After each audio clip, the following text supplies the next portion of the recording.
Hey, viewers and viewers, my name is General Red Strategist, and as promised, we're going to do a bonus episode of Beyond Good and Evil 20th Anniversary Edition, where we just look at the old concept art gallery from back in the day. This obviously is something which has been included, the Anniversary Gallery technically is what it's called, so I'm looking forward to it, because you know how much of a fan I am of this game, so it'll be good to look at the production, essentially, of this game. Now, it looks like included in this thing there are actually some videos, potentially, so I don't know how long this episode will necessarily be. It could be fairly sizable, but we'll see. So we're going to start off with the conception phase. Now, that's an interesting little picture that you see on the screen there. What does it say? Explore... Allez explore le tunnel d'entrée de l'entrepôt quand elle se fait s'effondrer par... I don't know French. I don't know. Something about exploring a tunnel. I don't know, maybe it'll tell us. Oh, there's a whole section here. Okay. Before Beyond Good and Evil. Let's have a look at that picture. That's, I'm guessing, Jade? Oh. Hello! Spring 1999. Our story begins in the spring of 1999. Two teams from Ubisoft Montpellier and Ubisoft Paris putting the final touches on Rayman 2. During October. God, I have a playthrough of this on my channel. Now here's a game that needs a bloody remaster. This and Rayman 3. Especially Rayman 2 though, because its graphics are very dated by today's standards. God, see, this is the classic era when Ubisoft, you know, before Ubisoft became basically the sort of company that just milks a franchise to death and rushes ones into release. This was back in the day, you know, when they sometimes used to take much more care with their games and put a bit more heart into them. While the team in Paris will soon move on to work on Rayman 3, the team in Montpellier wants to work on a new universe. Rayman 3. The team starts the research phase for its next project. First, they explore telling the tale of a young Merlin the Magician and his pet companion Venus. That's interesting. I guess it's kind of the game that never was, maybe? Did this ever make it into an actual Ubisoft title? Soon, ideas take shape and concept art for more urban environments are done. One idea is to tell the story of a young girl sick in bed in the hospital escaping through her dreams. Ah, this is fascinating because I feel like I'm already learning stuff that I never knew about Beyond Good and Evil's development. I mean, we're still in spring 1999 here. Okay, so the original idea for Beyond Good and Evil, well, a predecessor idea I should say, was nothing like what we actually got then. But having said that, you know, look at some of the architecture in the background there. That is vaguely reminiscent of the city on Hillis. Okay. In a later version, the girl was taking care of orphans in the town slums, finding ways to get by and survive. Oh shit, look at like the little weird steam locomotive in the top left there. Oh, that's really cool. So do you think at one time before the lighthouse they had a train where Jade kept, you know, took care of orphans? Oh man, I wonder what... See, this feels like a version of the game I would love to see, but of course it never came to be. Already the team is thinking about large, expansive and dangerous environments and intricate cities. Cool. So is that like a dam or something?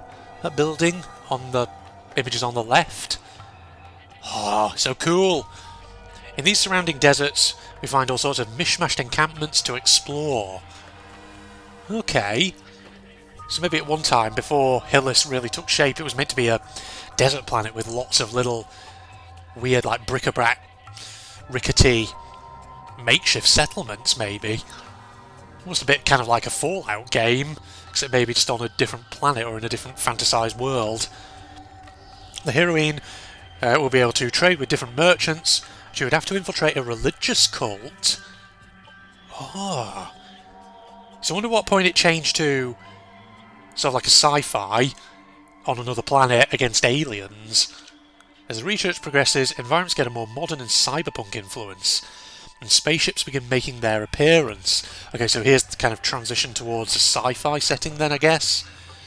Yeah, so I wonder if, yeah, it was meant to originally be more of like a fantasy, I guess. That is interesting. I had no idea that was a thing. In a small apartment located in Montpellier's historical centre, the team tours away. The heat was so intense that summer that several GPUs burned out.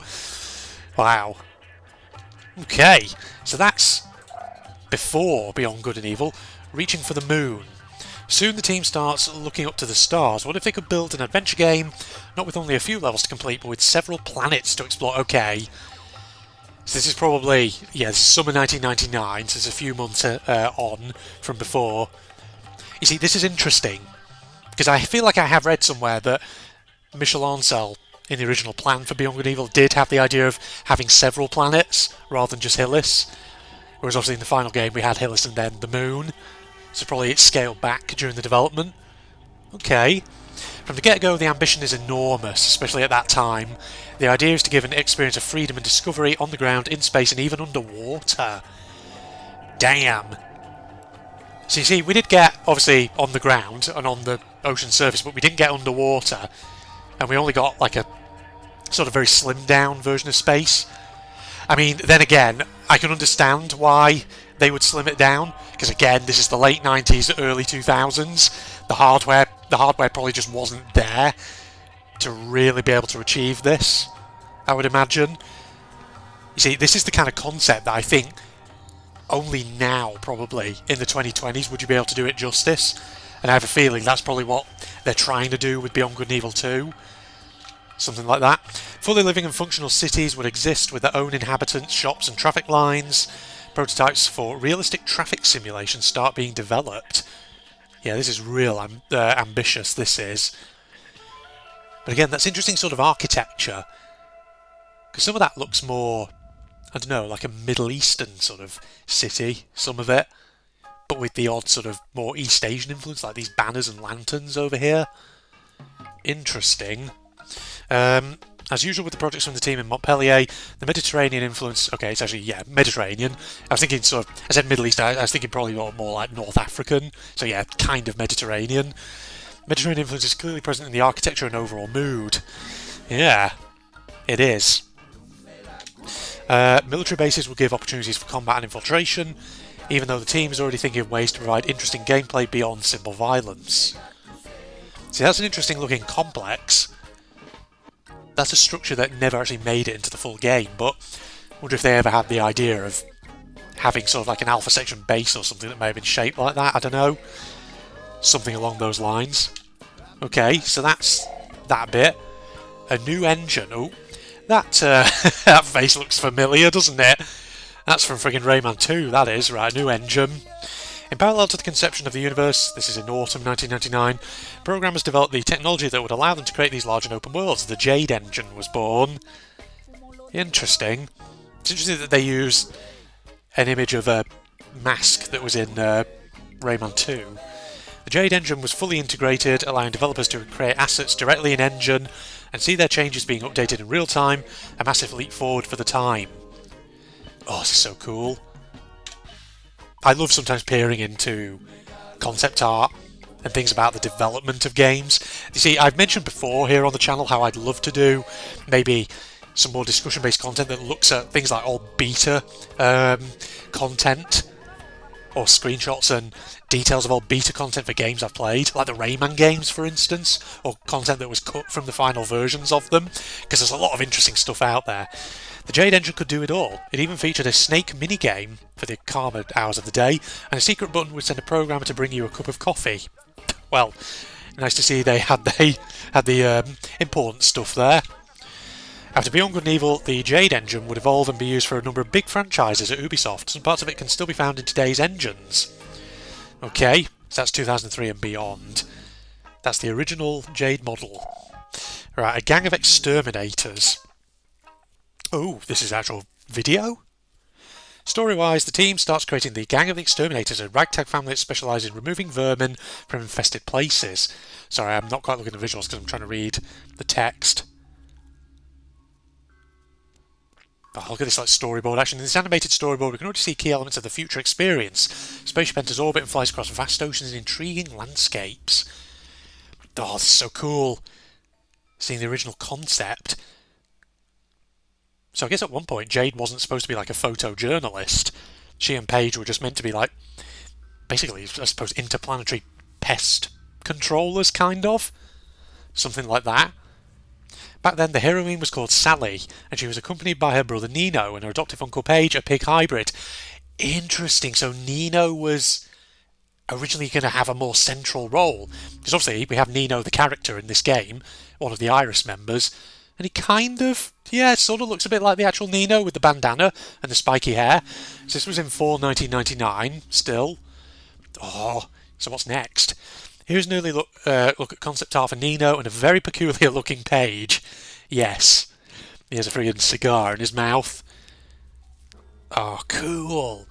You see, the game that could have been, ladies and gentlemen, but probably due to hardware limitations at the time, never came to be. I think there's a parallel universe out there somewhere where this particular vision of Beyond Good and Evil was developed. Who knows? So that's a gang of exterminators. First, storyboards. The team has to ship a demo of a few levels to demonstrate their intent. Storyboard shows a gameplay sequence with Sally entering a warehouse. Okay, there's a lot of stuff here. October 1999. Warehouse that will later become the basis for the Nutripills factory. Sally has to manoeuvre around dangerous environments to get to the source of the infestation. She gets to a ladder covered in an acidic substance and spots strange tracks on the ground. If, by the way, I know I'm sort of going through some of these quite quickly. If you want to take a good look at them, just pause. Sally is still in touch with the rest of the gang, Paige and Nino, thanks to their remarkable headgear. Sally, what was that noise? Sally? My bad, guys. The acid has eaten away the metallic parts, be careful. Here the sequence switches to gameplay, and we learn to play by climbing a ladder, following the tracks and jumping over a small gap. Okay, so at one point, I guess the setting that would become the Nutripills factory maybe was like the first mission of the game?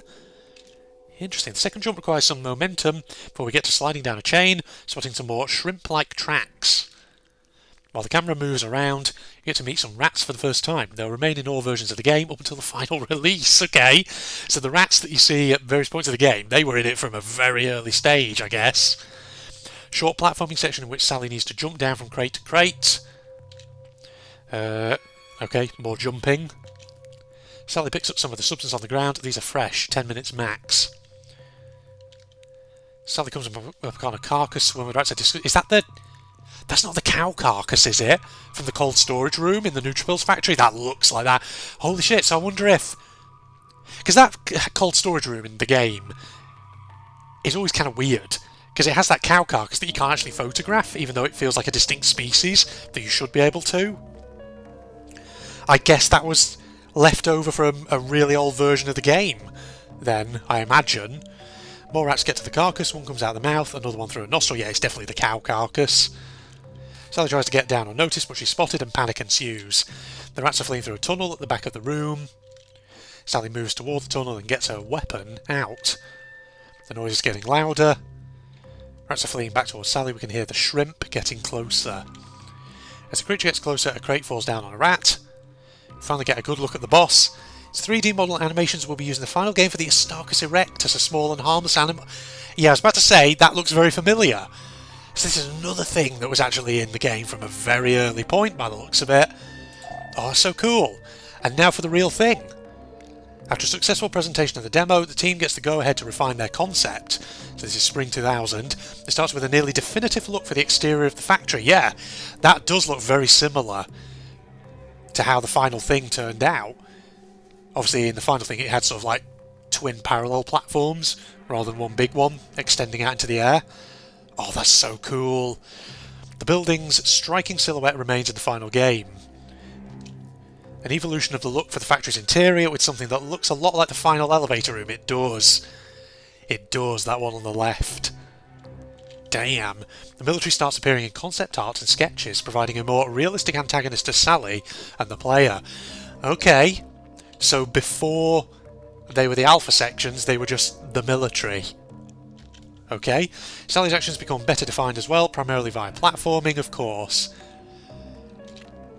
Dealing with the rats and soldiers infesting the factory. Also, the soldiers actually kind of look more like the regular army troops rather than the alphas, which is interesting, just in that screenshot concept art on the right. Or playing with electricity. Design documents from those days list many different elements Sally could interact with. Wind, ice, light, sound and goo. Okay, so there was going to be a lot more to the gameplay, at least in this early concept. Oh. Huh. But electricity seems to excite the team the most and ideas start coming together. Sally and the military man, her new companion, can become conductive or insulated to solve puzzles. Okay. These videos are the first test for the implementation of electrical special effects. The electric arcs are already nearly final. Yeah, the ones at the bottom there. Some of the electrical gates. Oh, this is so awesome.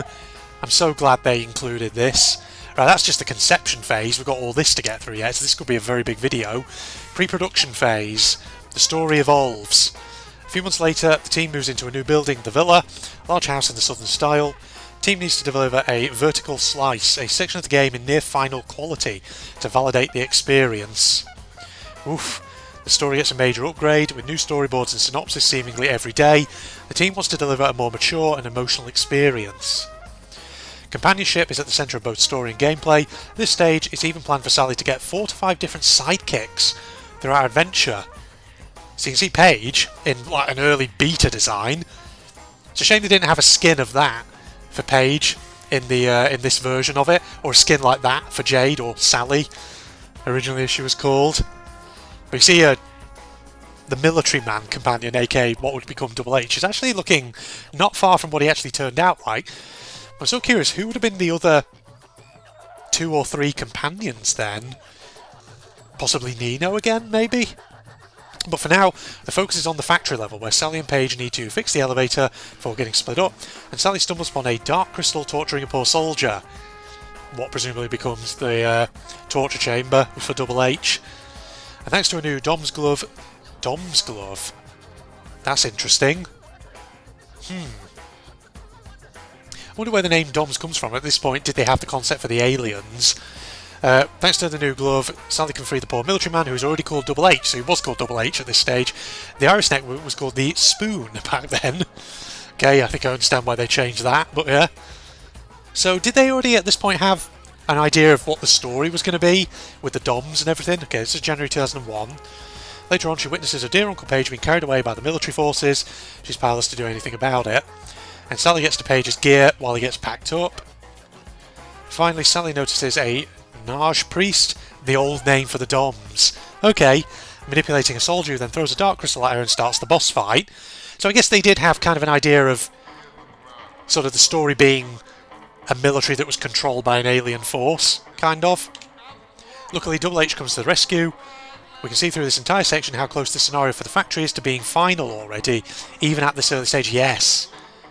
So this might have been used, come to think of it, in one of the oldest trailers for the game from back in the day. The Project BG&E trailer. If you don't know what I'm talking about, you can probably find it on YouTube. The game design too. The boss at the end of the factory is then called Boxman and already has its nearly final design too. Numerous other design documents from the time shows that other elements are already nearly final too. The rats, the electropodes, whatever they are, the lipsticks or the Cyclops robot. Oh man. Other documents show enemies that will greatly evolve or won't be seen again, such as the leeches, kind of like those guys at the bottom left, the devourers, later on the Macropodia omnivora, or the crawling cockroaches. Weird. Similarly, interactive gameplay elements like the hollow pillars, the electromagnet, or the lighting beams will not survive this phase of research and development. Oh, sorry, I'm getting gas. I'm going to my throat from a drink before. So we're in November 2000 by now. This is also when the iconic camera starts appearing. The team always had in mind to offer a less violent type of gameplay loop and progression than just combat. Back then, you earned money by selling incriminating photos to magazines. By framing the right elements, you could create combos and your revenues would skyrocket. That's interesting. Interesting. So I wonder at what point it changed to photographing animals instead of incriminating shots. You can even sell the photos of rare creatures to the collector, the weirdly named Eventus. Eventus being a plunger in French. Okay. So this was before we had the Science Centre, I guess. Interesting. Focus on the factory, July 2001. Oh, see that Cyclopeus unit there. A few months later, the team has made great progress on what is now called the Nutripills factory. Oh, look at the little cargo robot in the top right. We get to the factory with a prototype of the hovercraft, and we're greeted by a message in a very early user interface from Robert Duspoon. Literally, Robert from Spoon. Okay. Interesting. So look at that, like, this hovercraft model here. God, that looks so different to how it turned out. It looks less like a hovercraft, more like a weird sort of cartoon sci-fi glider thing. Rats are everywhere, but especially on piles of Neutrils, the ancestor of K-Bops. Jade can find crates of materia, then a magic energy she could use in combat to launch spells. Right, this is really interesting though, because this explains why it's called the Neutripills Factory. Because I never really understood what Neutripills were the first time I ever played this game. I guess it was just like a leftover from the early version, where they had these things called Neutrils, which would have been presumably a healing item, like K-Bops are in the actual version of the game. To fix the elevator, Jade and Paige have to find a fuse in the generator room. They have to take down Next B24 robot first, though. Yes, these little cargo bots. See, like the Jenny room, looks very similar to how it eventually turned out. The puzzle with the giant fuses is already there, as well as rats, a lot of rats, and the cow carcass, a relic from the first version of the warehouse. Yeah, all very familiar. Jade and Paige get separated at the freight elevator, which leads Jade fending off a Cyclops, the friggin' Reaper, in the full version, before stumbling upon a Dark Crystal and a soldier in pretty bad shape. Thanks to her new military glove, Jade can break down the crystal and free Double H, who doesn't have a face yet. He'll keep his helmet on for now. Okay, it's time for poor Uncle Paige's kidnapping. Jade then needs to cross the factory, trying to avoid the Section Alpha guards who were invincible back then. Okay, so there was a time when you probably weren't supposed to be able to fight them. Interesting. And finally we get to see a very early military man being hypnotised by a Narj priest before we get to face the big boss. Oh, cool. Oh god, yeah, he looks... the military guard without the helmet. He looks very different there to how he eventually turned out in the full game. So cool. Focus on the slaughterhouse. At the beginning of 2001, so this is February now, 2001, we start to see concept art for a new major environment, the sewers and the slaughterhouse. From the very first drawings, we immediately get the feeling of a hostile place, packed with giant saw blades, animal carcasses and dark red walls. Yeah, kind of what we did see. So, yeah, there were a lot of like animal carcass things in the slaughterhouse in the final version. In the first iterations, giant worms would chase you and your hovercraft down the maze of traps, and you would cross over bones. But it was already planned for you to need to escape from the racecourse to be able to get there. The competition was much less colourful back then. Oh yeah, look at all like the adversary cars in those shots before they were sort of individualised. The sewer required you to perform a few jumps to get from room to room, something that will be removed in subsequent versions. Yeah. Oh god, look at like the sort of shot there, sort of centre at the bottom, which kind of like skeletal jaw of a dead creature. Okay, that definitely didn't make it to the final version. And the giant portal puzzle was already quite the head-scratcher even back in the day. Which, oh, the giant portal is in the big grill that you have to lift. Yeah, it's that area. I recognise it from the screenshots. Now though, it's time to get into the belly of the beast. Fending off the numerous XP24 and Cyclops will not be an easy task. But it's worth it to capture the horrors of the human trafficking happening here, before having to escape the police robot that chases us back, even through the sewers. Ah. So, police robot. That's interesting, a different type of enemy. Okay. The world takes shape. July 2001. That's not all the team is making progress on. The adventure now begins in Paige's workshop called Home. Okay, so Neutripills Factory, I'm guessing, is no longer the first stage of the game. And the hangar starts taking shape. From there we can get to the hovercraft and visit Hillis to get to a very early version of Black Isle. That does look like a very early version, yeah. Where we can fight an early version of the Tyrolomax. This level was added late in the process as a way to spend more time and connect deeper with Paige. Yeah, I was going to say actually, because by the sound of it, the original idea was that if the Neutripills Factory is the first level, then Paige is not going to be around for very long at the start. He's going to be there and then instantly freaking gone. But yeah, I guess they wanted to give Paige more of a moment to be characterised. Finally, the team has not forgotten its objective to give players a sense of discovery and exploration. Early prototypes of the Beluga allow players to fly across Hillis. Interesting. So was the Beluga unlocked from a much earlier point? but also in space, where we get to meet a familiar, yet still creepy type of creature. What, the Aristarchus erectus or something? The Love Boat? Oh god, Jesus. Fucking jump scare me. Having moved from a small apartment to a nearby villa the year before, Ubisoft Montpellier studio narrowly avoided a disaster. Was there a flood? October 2001, torrential rains pour down on Montpellier and completely flood the studio's ground floor. Oh hell. Luckily all the equipment is evacuated upstairs. No lasting damage done.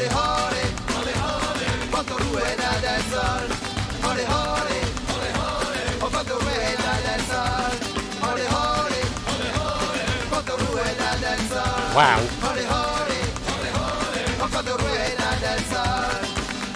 So you actually had footage of this? I mean, evidently, yeah. Okay. Had no idea that happened during the development. A vertical slice. Ooh. In December 2001, the team finally reaches the vertical slice stage and captures gameplay sequences to showcase it internally. Okay. This footage without sound features a walkthrough of the vertical slice, beginning at home, Page's workshop. And Page looks very different. As of course does Sally, quote unquote. Here we see a cutscene in which Page links up Jade's camera to an early version of her SAC, her inventory, basically. It will end up being cut later as the introduction of the game will be reworked. Because it's December 2001. It's quite a long video by the looks of it.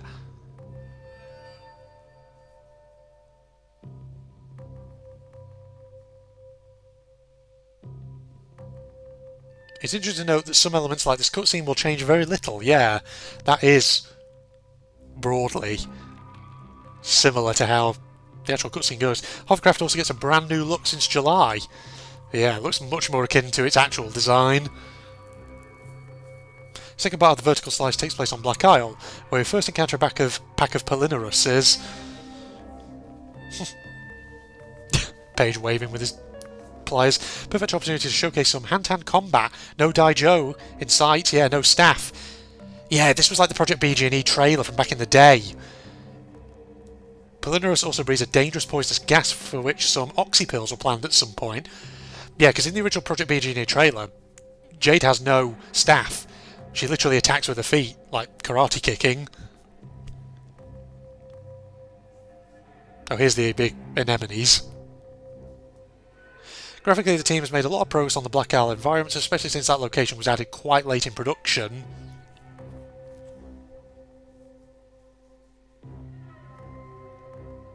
Oh, it looks so different, and yet so similar at the same time to what we actually got.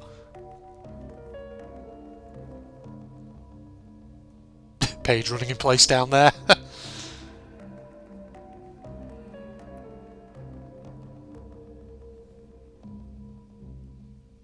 Page's super action already exists. The jet boots might not produce their super puff of smoke yet, but they're still already effective. They are indeed. Good to know that that was in this phase of the game. The Mighty Tyrolimax was already pretty scary back then. Don't touch it while it's spinning. But don't forget to help Page when he's being electrocuted by the jellyfish. Oh dear.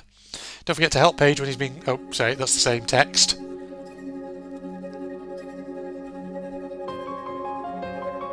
So this fight was very similar to how it ultimately turned out.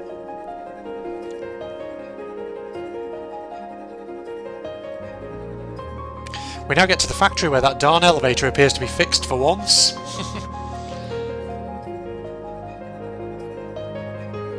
God, yeah, it is so similar to the final version. Oh, here's this chamber.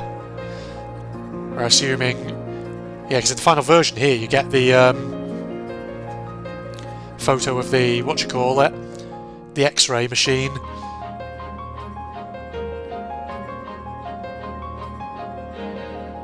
Yeah, the Alpha Guards do look very different.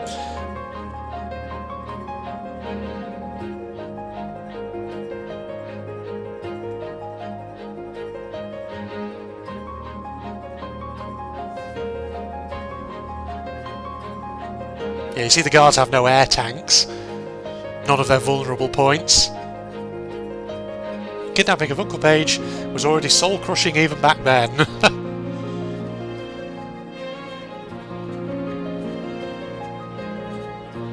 Oh, and this is in the Project BG&E trailer as well, from back in the day. Search on YouTube, you'll find it. They're all there. Old trailers. Showing very different visions of the game. Ah, this guy.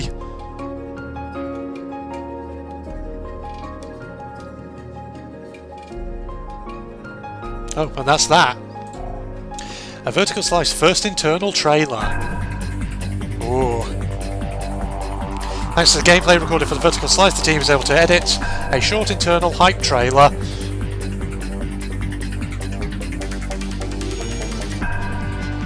Originally set to a 1999 electronic music classic, we unfortunately could not feature the original music for licensing reasons. Yeah, makes sense.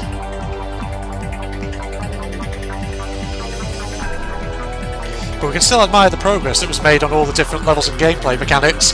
Hope you can hear me over that. Can't really hear myself.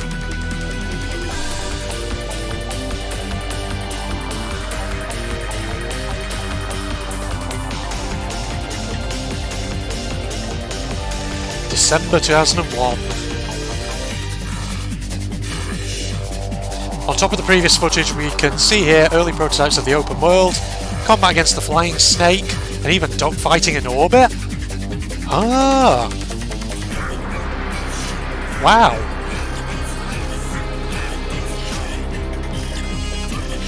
In any case, the game is nearly ready to be publicly announced.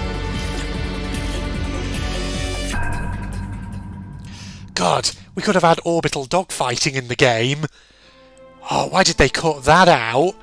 That could have been awesome to add a bit more to space as well. So that's pre-production phase, public reveal, getting ready. March 2002. It's early 2002, and while the team is not as tired as our friend Double H, a big decision has been made. The game will be revealed publicly at E3 at the end of May. The team therefore gets ready for a hectic few months as much work remains to be done. Content needs to be up to snuff for a public demo.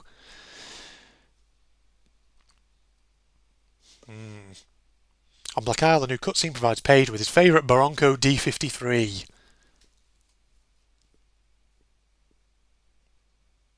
God, this is so nostalgic though. And it becomes apparent that our favourite uncle has taken up smoking as a New Year's resolution. Oh yeah, he has a cigarette in his mouth. I don't remember him having that in old trailers. Unless I just... Obviously it's been so long since I watched them though. Okay, fixing the elevator. The broken elevator of the factory gets a new introductory cutscene too.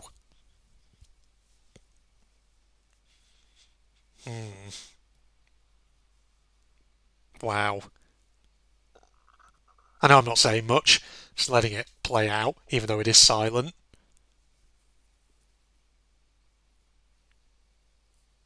Yeah, that's the whole scene, find the fuse, in which Jade still does not have all of her facial expressions yet. Yeah, she doesn't.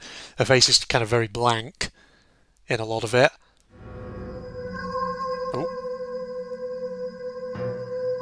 We get to see the Dark Crystalline video for the first time here.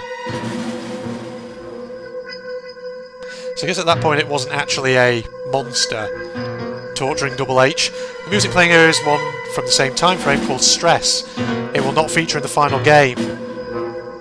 I was about to say, that's not a familiar soundtrack, that.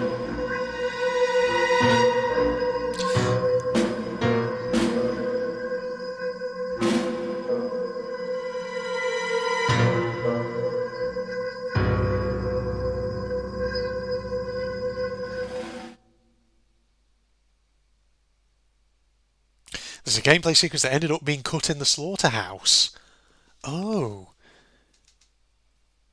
Oh, right, where they're showing the observation points that you have to get to, I guess.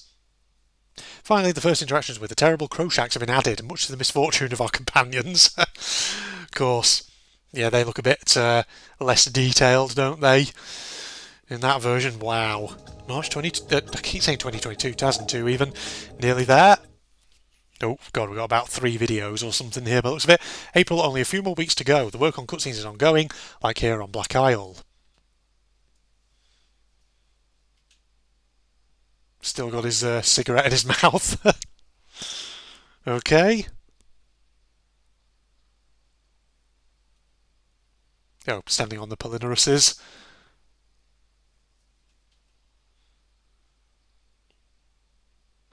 Oh. Magnifique cliché.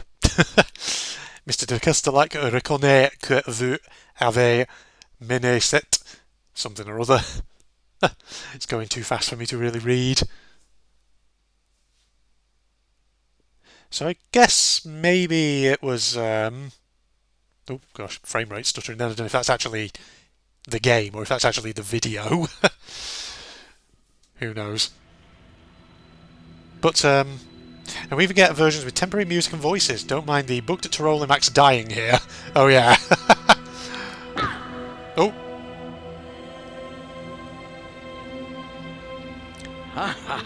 Pas mal pour une jeunette et un vieux bout de lard. On a réussi, Paige. Waouh, quelle équipe. Them French voices. C'est quand même bien payé notre pomme, ce monsieur de Casteltruc. Very first look of Han. Sorry, I meant to say Mr. de Castelac's driver. Félicitations, mademoiselle Sally. Vous avez... Arrête. J'ai 2 mots à dire, mais attends pas trop. Mademoiselle Sally, je crois que je vous dois quelques explications.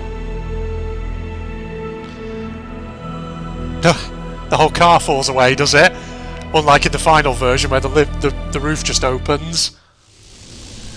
Ça ira pas plus loin par là. Un faucheur. Ils ont lâché un faucheur. Factory's walkthrough evolves as well, now featuring the feared Reaper.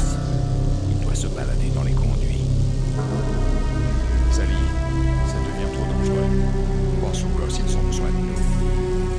Laissez tomber. C'est de leurs parents qu'ils ont besoin, Paige. Et on a peut-être une chance de les trouver. Un faucheur.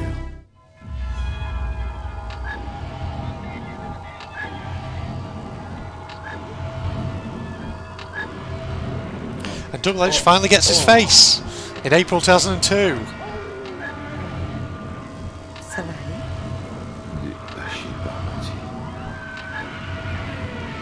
aller? Ground beef. What? Okay. Replace my brain with ground beef. Le spoon.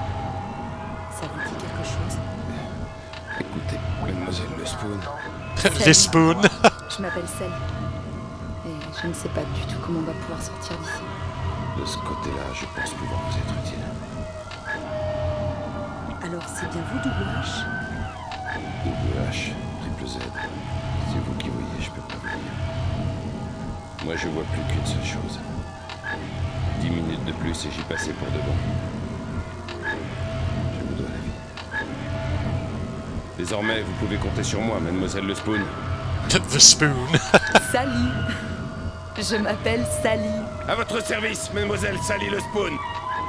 It's interesting that the subtitles say Jade, but she's saying Sally still. The music we hear now is called Hillis Ballad, but it will not feature in the final game. Again. Yeah, it's not a familiar track. Oh, that's a different animation for hugging the wall. She faces the wall instead of back to it.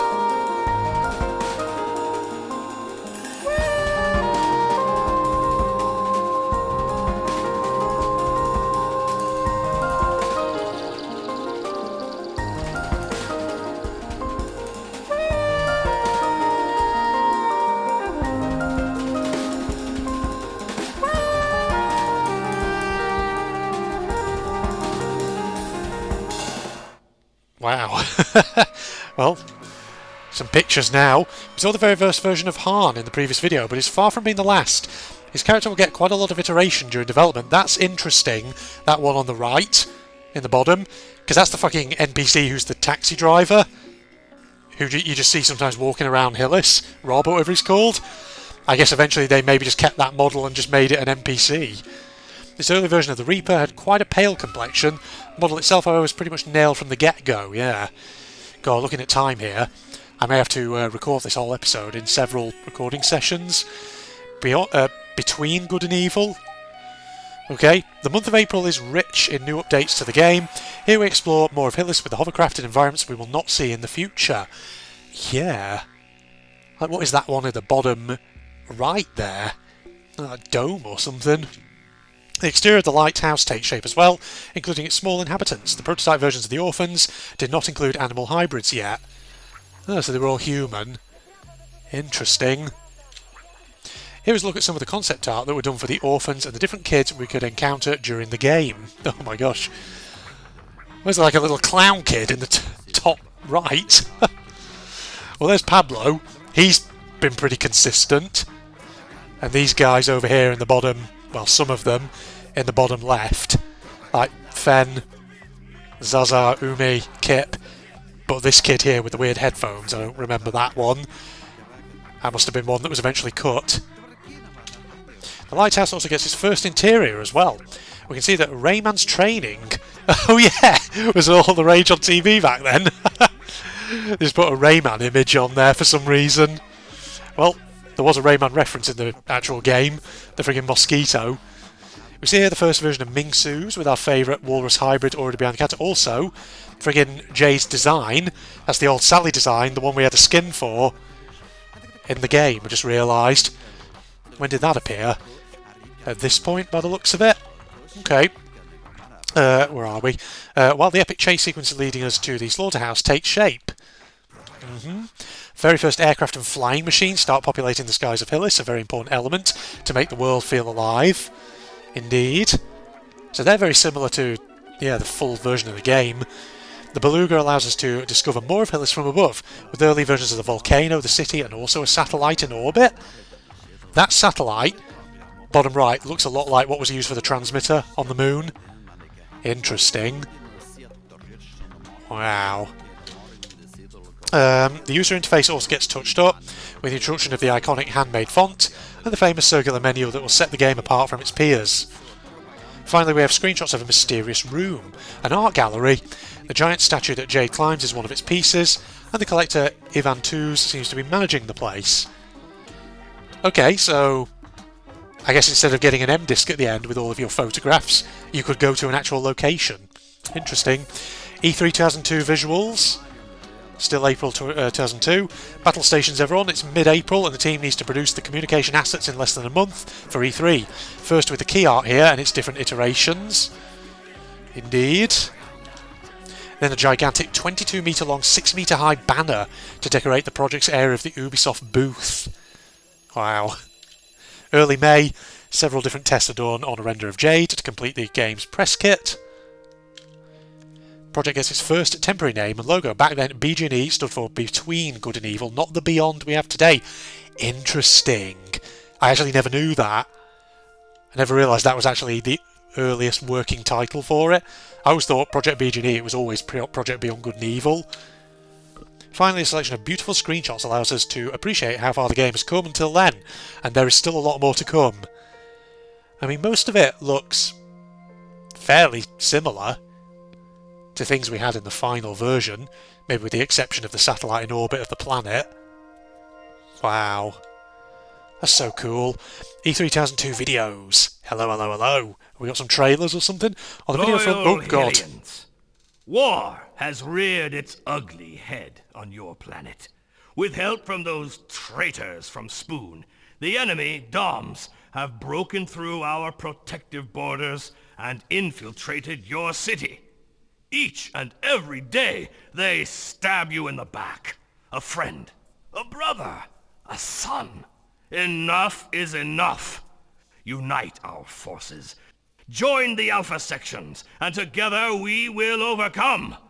Join the Alpha Sections, and you will know the taste of victory. Go to our proud soldiers of the Hylian army. They will guide you to us. They will guide you to glory! Interesting. So yeah, I wasn't able to read the text there, but essentially it's General Keck's speech that plays on all the screens. That is very similar to how it turned out. I'm glad they changed Spoon to Iris, though, in all honesty. Oh, Tim must have worked on a reveal trailer here in a work in progress. This looks like the Project BG&E trailer that I've literally just been talking about. Is this the one? It is. It totally is. Oh, I remember this. It is the trailer. Or at least part of it. I feel like there's bits missing that I remember. We'd see different sequences from the slaughterhouse that ended up being caught, like the giant worm chase. Oh yeah, like turrets. Gun turrets firing at the hovercraft.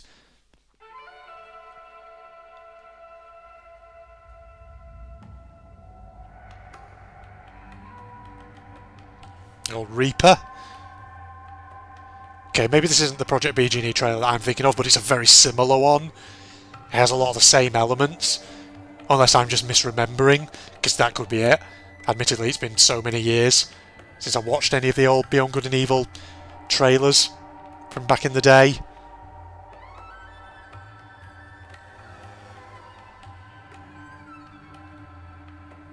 Wow.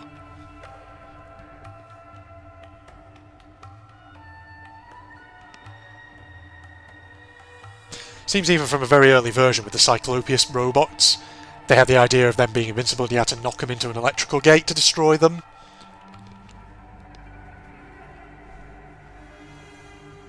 I mean, actually, maybe this is the BG&E trailer that I remember from way back. It probably is, actually. It is very similar to my memories. Oh no, this might be it. Here's the oh no, this is it, this is it! Final version of the trailer. Still download from the internet today. Actual sound on it.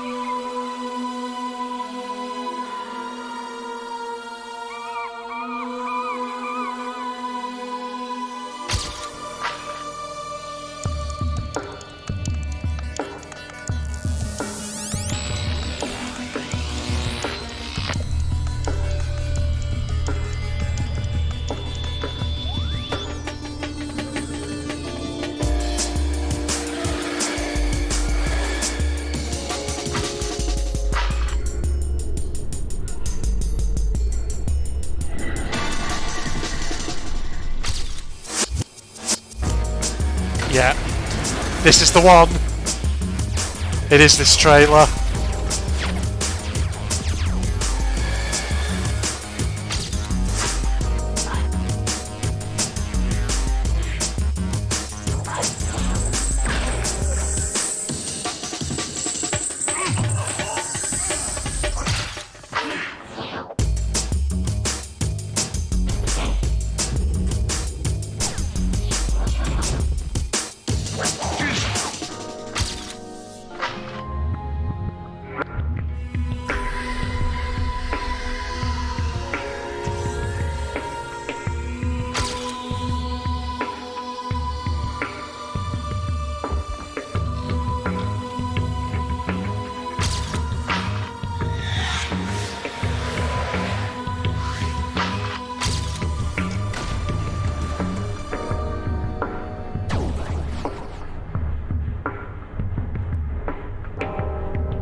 So it was a moment where there was crystals instead of pearls.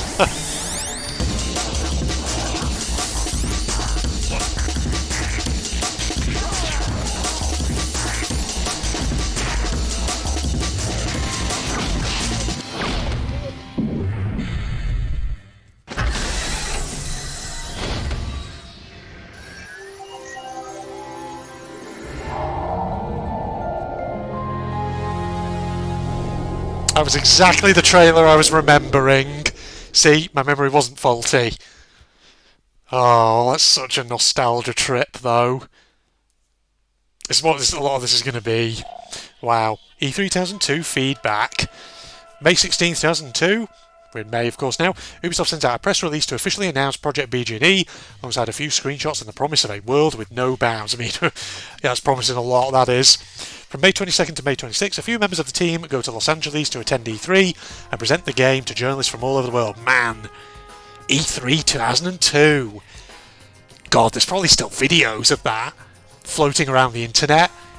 I wonder if you were to watch them, what kind of games were being released back then apart from this? I wonder if, like for example, EA Arts probably were advertising Command & Conquer Generals, I'd possibly imagine. There probably would have been stuff at Ubisoft's Rayman 3 that might have been showcased as well. Possibly Prince of Persia as well. And there'll have been other games from other companies at the time, no doubt. God, that tempts me to go online now and look for videos. Just have a real nostalgia trip. On the massive Ubisoft booth, Project BG&E has a hard time keeping up with the company's other monster franchises. Yeah, because look, Rayman 3, Splinter Cell. Of course. Forgot all about Splinter Cell. That was a big fucking franchise back in the day. Sam Fisher or whatever he was called. The main character of that, Agent Sam Fisher. It's basically a stealth game, wasn't it? Was it kind of like supposed to be Ubisoft's answer to Metal Gear? Something like that. I do seem to recall, well, I don't know, maybe it was, maybe it wasn't, but I do seem to recall Splinter Cell had a fair fan base back at the time. Summer 2002. Press coverage is thin but positive. Journalists seem to really like the demo, featuring a part of Black Isle and free exploration of Hillis in the Hovercraft and Beluga. The trailer will release on the internet a few days later on May 28th, and with it a new promise is made. The game is announced to release in early 2003. Ooh, wow. So that's the public reveal, ladies and gentlemen. Now, I'm just going to take a jump cut here, because it's getting late, and looking at all this stuff, we still have a lot to get through. So I'm thinking I might resume recording, maybe tomorrow evening, and continue on. And obviously I'll put it all together into one episode. So just give us a moment, ladies and gentlemen. Alright, back in. It's been 24 hours since I recorded that first bit, ladies and gentlemen. So, we went through, this is just a refresher, so I can remind myself where we're up to. Went through the conception, the pre-production and the public reveal phases, and yes, that first section came out to about, 52 minutes? Somewhere around there. So methinks this is probably going to be one hell of a big video, this.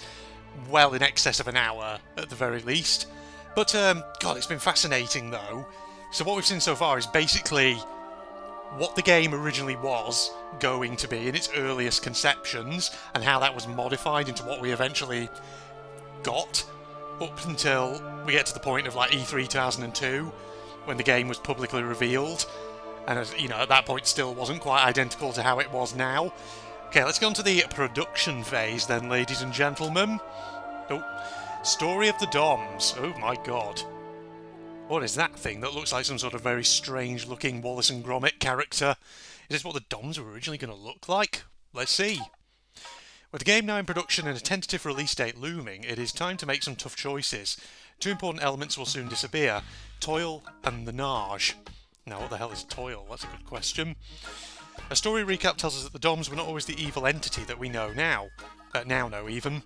Back then they were a peaceful alien tribe bullied by the Purple Forces. Or Old Alpha sections. Oh. So the Doms were never even meant to be the enemy, apparently, as of July 2002. Oh. Seeing this excerpt from General Kep's propaganda speech, how the peaceful Doms are now represented as a belligerent people with bloodthirsty eyes. Oh, okay. So this is what the Narge are supposed to be? Just evil Doms? And they're sort of like weird shambling aliens who almost have a bit of like a bovine quality to them. How weird. So that's, I think, an aspect of the design that I'm actually kind of glad they probably moved away, well, not probably, that they did move away from, because they do look a bit odd. Jade's adventure would originally bring her to the Purple Force's moon base to free Toil, a Doms who had known Jade since childhood. So this is Toil, okay. Toil was planned to become Jade's third companion after Paige and Double H, who was supposed to be the one to reveal her power and true name, Shawnee. Okay. Interesting. So this would have been one of the other companions then. I know I asked earlier, apart from Paige and Double H, who would have been the other... Because it said, didn't it, like, they were playing 4 or 5 companion characters. I guess this would have been the third one. Who would have been the fourth one, though? But the purple forces are manipulated by another entity, the Narj. Originally unified with the peaceful Doms as one species, they became their evil nemesis after an internal war. Weird. Okay, I've just noticed the date. We sort of skipped there to 2002. So, sometime between those years. Originally, Jade should have helped the Doms against the Narj even further, notably by crossing interdimensional portals that would lead her to the world of the Doms. Interesting. So a bit like friggin' the original Half-Life, with Gordon Freeman going to Zen.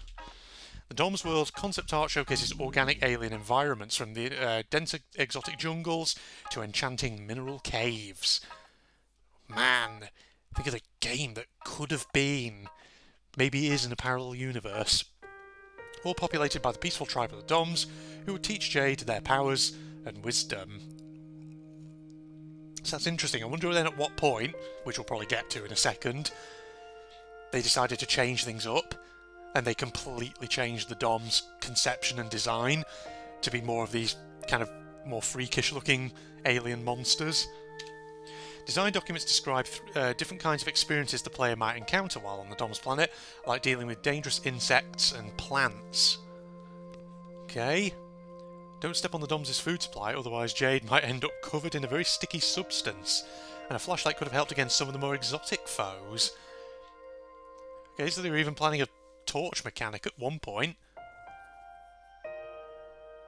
How curious. I definitely wonder if maybe Ubisoft and Michel Ancel and his team, were they, I don't know, maybe a little inspired by the original Half-Life here? Because obviously the conception of this game came out in 1999, and the original Half-Life would have come out a year before that, wasn't it? 1998? But at the end of 2002, it decided to simplify the story. The Narj and Toil are cut, letting the team focus instead on making their new Doms the great evil we all know today. Okay. I guess, I don't know, did they decide to get rid of Narj and Toil just because of, I don't know, budget or hardware constraints? Maybe the scope of what they had in mind was just getting too big? Quite possibly. I mean, that could be it. Refocusing, this will probably actually explain it, won't it? The story recap we saw previously also offers a unique perspective on the state of the story at this state of development. For example, we discover Cramble, Jade's associate and a very active human who drives around on a scooter. He's obviously the precursor to our good old hologram Secundo. He is. He is indeed. So at one point Secundo would have been an actual person, not just like a weird AI hologram dude. Interesting. So, could this guy have been the fourth companion character? We also noticed that Paige was a hybrid clone back then, a notion that will very much be developed in a future prequel. Beyond Good and Evil 2, I'm guessing. When they say future prequel. Because we know that, I'm pretty sure the information that's come out about Beyond Good and Evil 2 is that it's going to be a prequel, set 20 years before this game. And a walkthrough document from that time tells us that Jade was originally to get her camera from Waff's Mouth. The Mamago garage was originally located in the city. I think I should probably say Woof, the dog, right? Instead of the just box of K-Bups that he has at the start of the game in this one. Okay, so Mamago Garage was originally in the city, not on the outskirts. We also discovered that before getting to the moon, Jade was going to have to take down a satellite in orbit over Hillis, and the final boss was a massive Dom's ship. Okay, so not the High Priest. While not much remains from the original satellite in the game, a lot of research was done in order to define its look. Interesting, it looks like on that top left it's got like a cannon on it or something.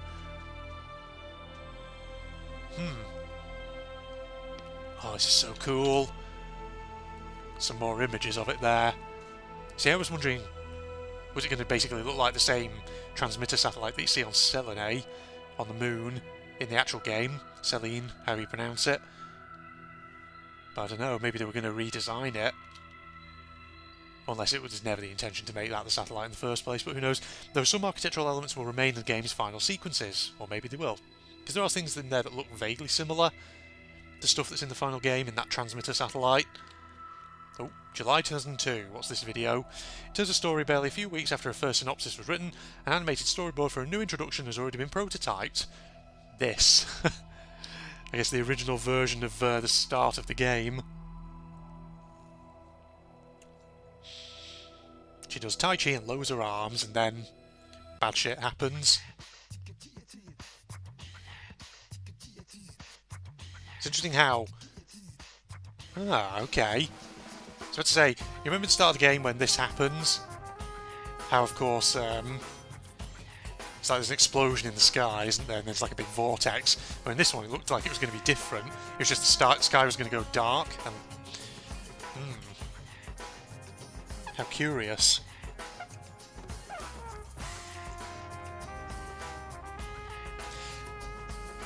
So this is, yeah, the meteor's raining down. Shields failed. Things get blown up. Did the satellite there? Oh, it was another satellite that just took a direct hit. But the weird eggs falling from the sky are still far from the Dom's meteorite we'll end up seeing. Evidently. And all the kids look very similar to each other. Weird.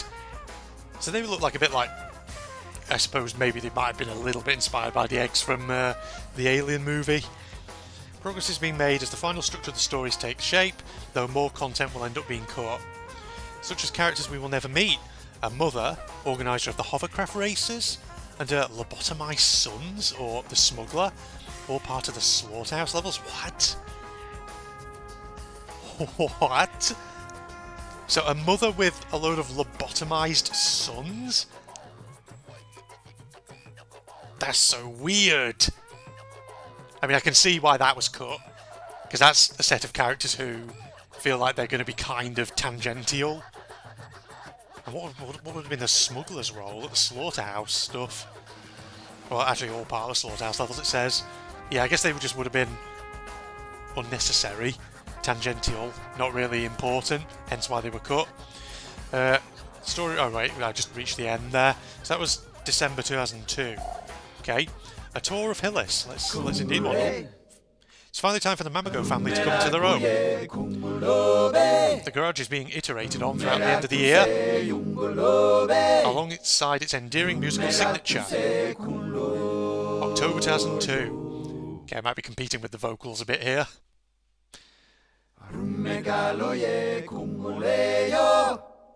I assume it's going to show something else in a second because there's a video.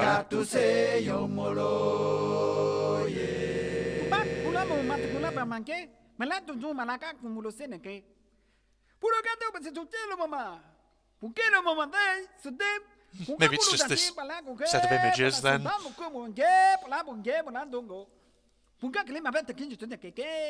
Can definitely see the garage taking shape there. God, my voice is a bit croaky. I don't think it's going to say anything else, is it? Yeah, there we go. I don't think that was going to say anything else. It was just the same text. I hope not anyway. Summer 2002. The city and its canals also take shape little by little, starting with new concept art for the canals. I feel like I have seen some of these images before, years and years ago. Wow. Again, the Mediterranean influences remain a strong artistic principle for the city. I'm glad they retained them. More detailed research and concept art are done for the city centre and its various shops and booths. La Porte du Périph. Up there, I wonder what that means. Weird. Oh, so cool. Again, if you want to like pause at any point to get a proper good look at some of these images, do so, because obviously I am having to rattle through them relatively quickly. Handwritten lists on the concept art drawings tell us more about what could have been. We see mentions of Nino's house, for example. Ah, okay. So there's something, yeah, I'm just looking at what's written in the top left. Bar Dasus, Paradise Lounge, Stans de Rue, Recrutement, Electronique. So was there like an electronics shop at one point? Something to garages. Yeah, there's Maison de Nino. So, It says Maison de Nino Garage something. So would Nino have been living in kind of like a garage or something then? Oh, it's a shame we didn't get to see that. Wow. Sortie, parking, port. So whereabouts would this have been? In the city? You know, I wonder actually. You know, when you go using the hovercraft, you go into the main canal of the city, and there's that like side area with a crate with a pearl in it. I wonder if that was ever intended to have more in it. Maybe like a landing stage where you could get out somewhere and go and explore another part of the town. I don't know, just some of those diagrams down there make me feel like that could have been a thing, potentially. Fall 2002, and finally the first 3D modelizations start to appear during fall. Wow, they're very sort of, how should I say, basic looking in those images, obviously because there's not a lot of detail added to them, a lot of very flat surfaces with basic textures. 11. Finally, another two iconic elements of the game get conceptualized in the fall, the fishing boats and the Dom's tornadoes. Oh, hello. November 2002.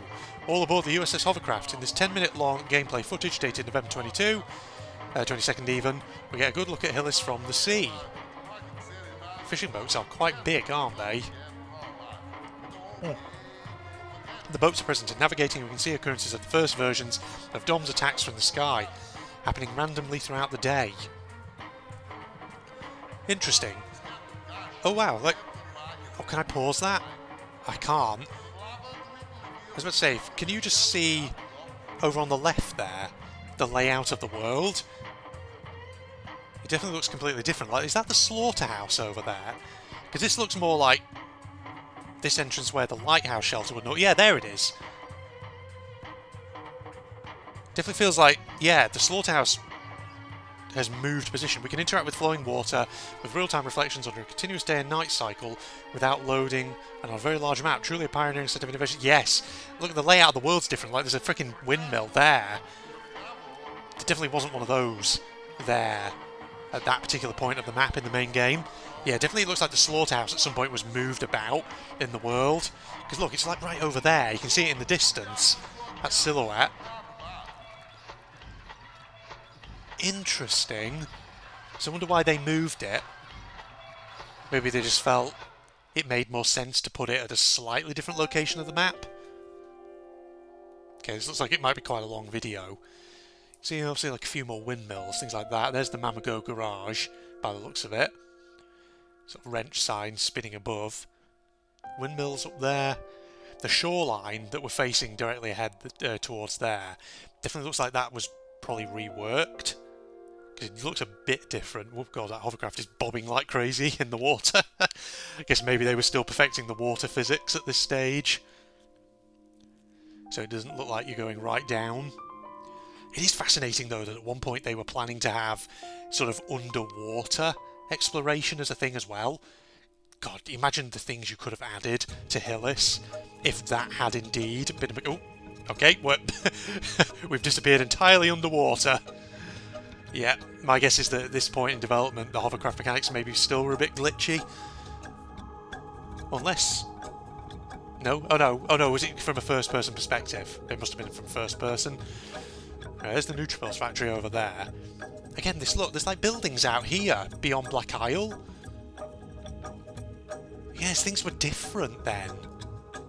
That's really interesting. Such a different layout. I wonder why... Oh, look, there's like a wall there that was like blocking off the access to the open ocean. I guess that was what they put in there before they eventually just had those weird like towers that come up out the ocean to stop you from sailing too far out. Interesting. It's pretty cool though. Oh man. I know I said it during the main playthrough, but I do wish that maybe they'd added a few other areas in terms of places maybe you could go in the city or elsewhere, just on the map, to some of the other built-up areas that you see, and giving you the option of actually visiting them, even if it was just side content. little extra sort of side missions where you could get extra pearls, that kind of thing. Would have been kind of awesome, but yeah, I can understand maybe why they didn't do that, because obviously otherwise, you know, you don't want to overpack the world with too much, basically side content. Sorry, I'm getting gas. I'm going up my throat from my tea. So you saw how everything just went yellow a moment ago. Was that supposed to be like a DOMS attack? Yeah, these boats are really big. I wonder if they scaled down the models of them, because they're definitely so much bigger than I think they actually were in-game.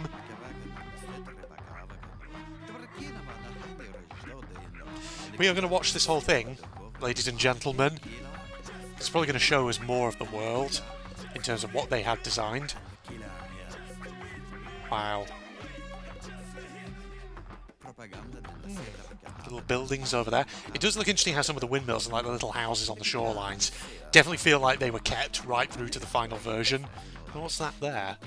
Oh. Is that like a destroyed... one of those destroyed robots that stops you from sailing to certain locations until you get the actual proper cannon? I think it looks like that was what that was. An early version of one of them anyway. Alright, we're going out over here, are we? So there's like a little island there with a couple of trees over on the right, which I guess eventually became the Looter's Cabin 3 island, by the looks of it. Feels like that was probably the case.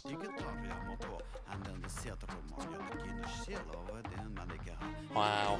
It's like another island out in the distance. Well, it's just gone off shot now. It's in shot to the left a moment ago. That's, you know, probably became the Looter's Cabin 4 island. Okay, what are you going to show us this time? More boats? Very low-flying aircraft as well.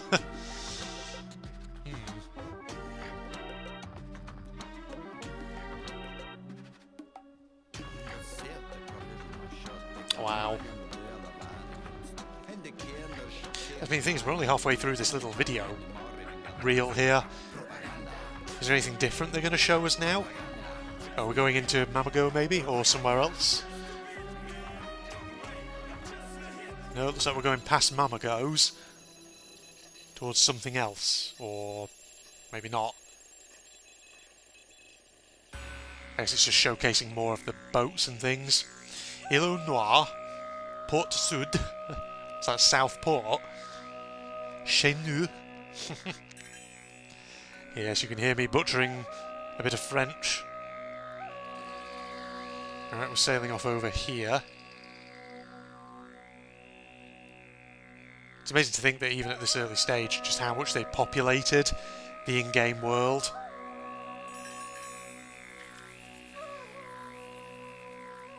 Holy crap, this one is going on a while actually, isn't it? This is going to be a very big chunk of the video. Oh, hello. Oh, here's a DOMS attack. Here come the meteors, or are they still technically eggs, quote-unquote, at this stage? That boat did just take a direct hit from one of them. Oh, and it sunk.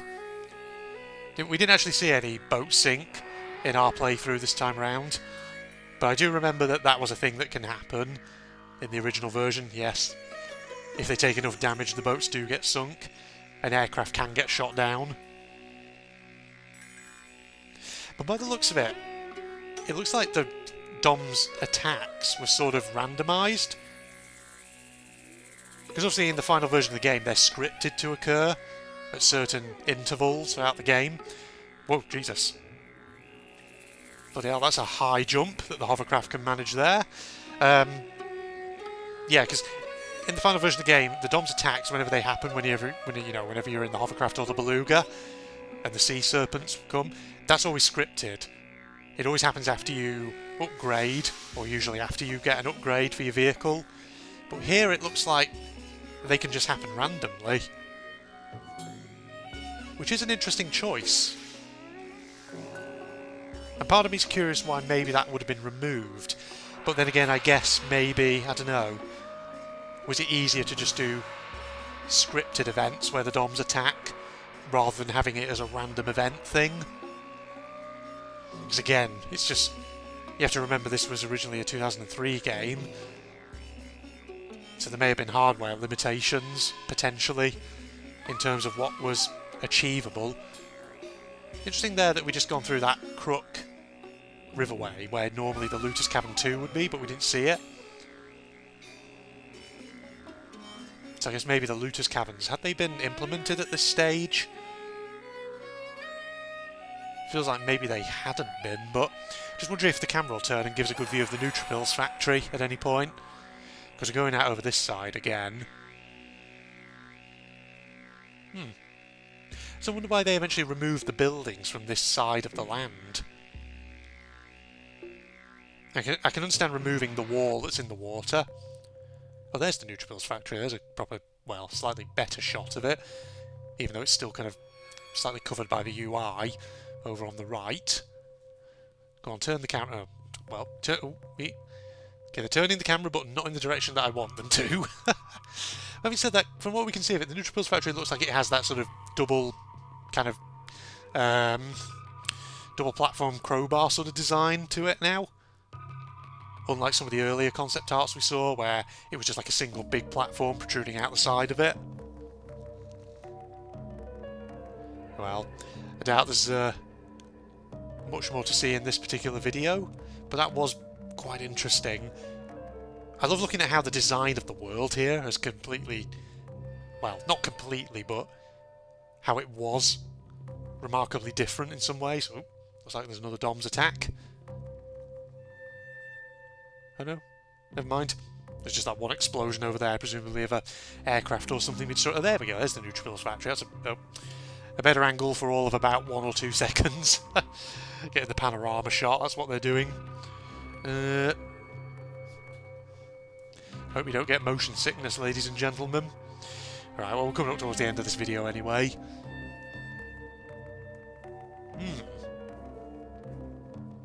And there you go. Okay, it's 12 of 12 for a tour of Hillis. Additional content. Let's have a look. 2003, okay. We're in the year of its release now. It's the year of the release. Even though the project has progressed very well, there's still much to be done, and the release date is postponed until the end of the year. That's interesting. I had no idea actually it had been postponed during its development. Because the funny thing is, I didn't actually play. Though this game was released in 2003-ish, I didn't actually play it myself until 2006, a couple of years after it was released. Because the thing is, I didn't know about it at the time when it was released, interestingly. January 2003. First up, time to polish what already works. Designers go through the entire game to fine-tune the action sequences using 5 attributes: stress, sync, precision, memory, and cleverness. Aside from that, internal feedback asks for additional content in order to reach 15 hours of gameplay. For this, the team will be helped by Ubisoft Casablanca on 2 types of maps. First, the Crazy Old Man maps, before they became the Looter's Caverns. The idea was to chase a crazed lunatic through his lair to get our hands on his stash. Okay, here you go. Speaking of the Looter's Caverns, this is where they must have come in. Then the stealth maps, requiring platforming and infiltration skills from the players. These maps will, for most of them, ultimately become the Alpha Section areas. So these are like the warehouses in various places that you just infiltrate in the city. Interesting. So that's April 2003. May 2003. Finally, the Metal Snake battles need to have their design updated. We can even see that an additional fight was planned right in the city canals. That is interesting. Huh. I would have loved to have a battle against one of the sea snakes in the middle of the city. Though, having said that, I can probably imagine why that would have been eventually cut. Because come to think of it, how would the pathing of that have actually worked? The pathing of the snake, that is. How would it have actually worked in that sort of cross-shaped, probably quite sort of confined space of the city canal? You know, I can envisage that probably created issues for pathing, hence why it was probably removed. I don't know, that would just be my hypothesis if I was to sort of make a bit of a guess. Sorry, I just knocked my microphone then. Beyond Good and Evil. February 2003, concurrently an important decision has been made. Jade will not fight with the fists, but with her Daijo. These first screenshots show her wielding a temporary model of the staff. So at this point we have the change in the combat system. I see. Also, her design is slightly different. She's got like a white top now, and more sort of plain coloured trousers. February 2003. At the same time, we see the Akuda bar taking shape, though still without its lights. It went through different names before this one. Paradise Lounge, we saw that a moment ago. Bar Esil, French play on words for fishnet stockings, okay. What kind of bar were you designing, Ubisoft? March 2003. In March, we can still spot unused items in the inventory. Bananak's mirror, even the famous Carson and Peters that Double H refers to all the time. Really? Carson and Peters was actually a thing you could pick up. So there's a mirror up there in the top left. There's Bananak's up there towards the top right. There's a race license. So you had to get a race license to attend the hovercraft races, I'm guessing, and it looks like there might have been 5 races rather than just the 4. That's interesting. There's also something down here called Capsule, protection against toxic gases. I think they mentioned earlier in one of the concepts, didn't they, that there was an idea of having sort of like areas with toxic gas as a thing that you'd have to worry about, or am I misremembering that? Because admittedly the first part of the video I recorded was 24 hours ago. Well, Carson Peters, what does it say? By written manual, we are proud to have been able to make our contribution in defending the interests of our country, Colonel Carson and Colonel Peters. Okay, so they're actually colonels. You heard it here. Verification of their ranks. Still March, the Pearls of Aramis finally appear. Added to replace the DOMS crystals, they will also help clarify progression for the players. April 2003. In April, the introduction makes a lot of progress. The Akuda bar gets its lights, and Secundo even gets his final look. Also, I noticed the DOMs at this point actually now look like they're zombified forms, unless that was the case earlier. It didn't just didn't mention it. Also, it's interesting here. I'm just looking at this screenshot of the Akuda bar. You see, obviously Francis is here with his pallet game, though the design of his table actually looks a bit different. Looks a bit more snazzier. There's also a dude, or someone, sat at one of the tables in the booth behind, who I don't think is there by the looks of it in the main game. At least I don't remember seeing that person. Looks like maybe another cut NPC, that.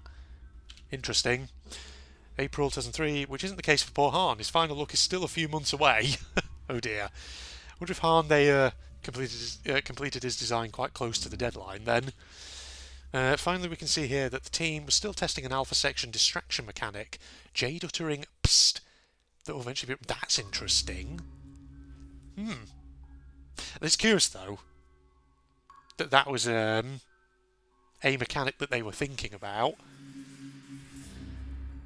That would be a curious way of distracting enemies, because obviously you would do it, and presumably the enemy guard would probably then come to investigate, so you'd have to move away fairly quickly.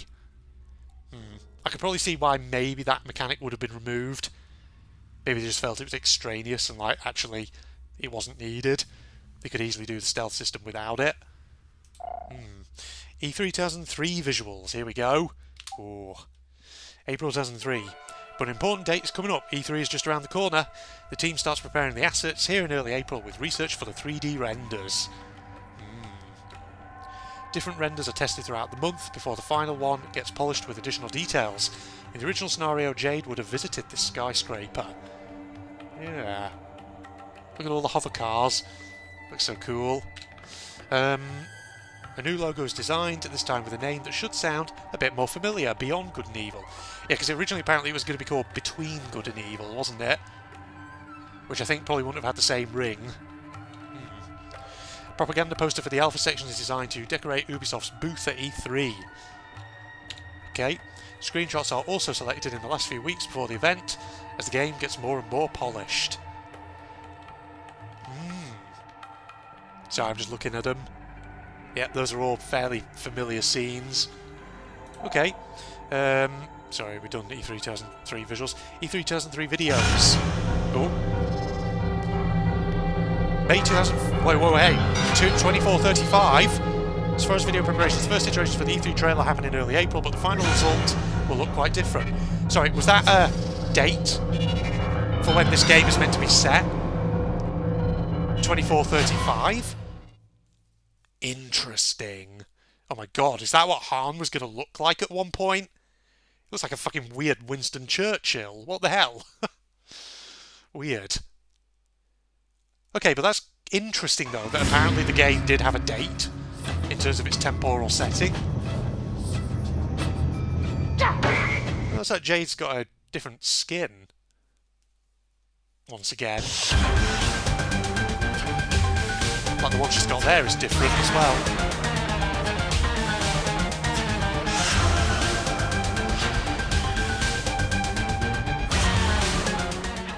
Wonder if she, maybe in the original sort of plan was, I don't know, did she ever switch skins or anything like that? But it's interesting though. Yeah. It was always funny though. I'm just sort of racking my brains about the fact that now we have a date for when this game is actually set. Nope, that just cut off. Yeah, because that's the thing. Like, I never really knew years and years ago when I first played this if the universe is supposed to be entirely fantasized. You can spot some very early prototypes of the epic chase sequence on the rooftops of the city. Oh, this, yeah.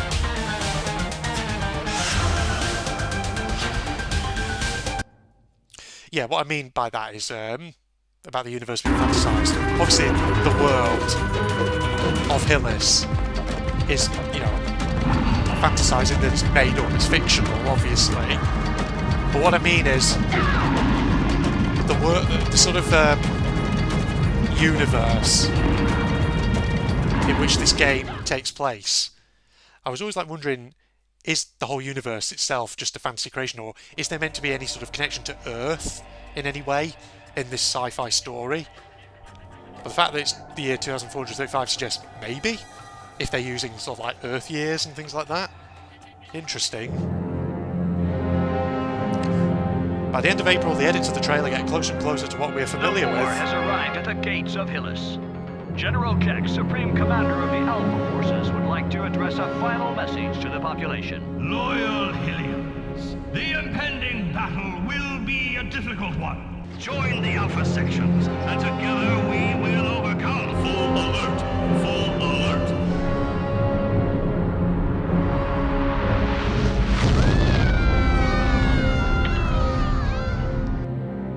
You know, there's something interesting I just thought of watching bits of this trailer here. All like the slogans about who controls our minds, who starts the wars. I think I've read that this game was very much kind of coming along in its design. Presumably round about when, you know, it became all about the Doms and the Alphas. Sort of certain sources saying that Ubi was kind of inspired a lot by sort of current political events. And of course, current political events at that time, early 2000s, would have been 9/11 and the beginning of the global war on terror. Obviously, like the Americans and their allies going into places like Afghanistan and Iraq.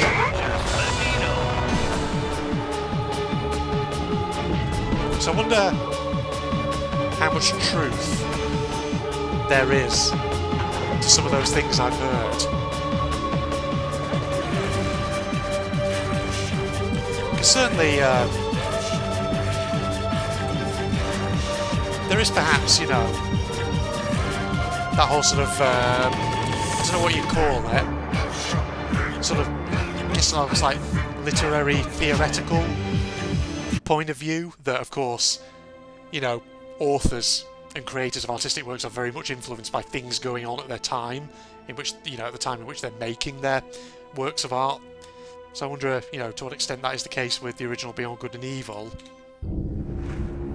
I mean, here we go, who controls our minds? The final E3 trailer gets finished on May 8th in the wee hours of the night. Has arrived at the gates of Hillis. General Keck, Supreme Commander. Join the Alpha sections, and together we will overcome.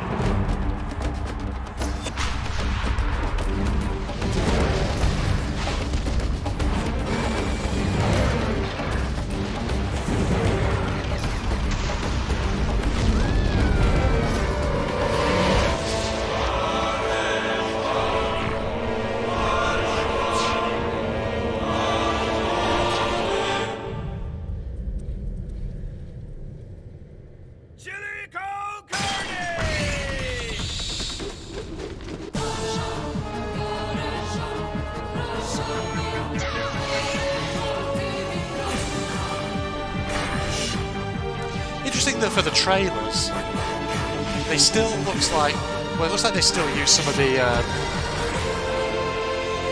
footage of Jade doing melee combat with her hands.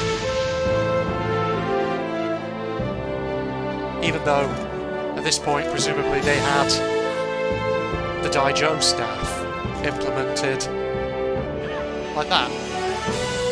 Well, actually, that's just her kicking to disable a guard. But you saw ones earlier where she was still melee attacking random enemies.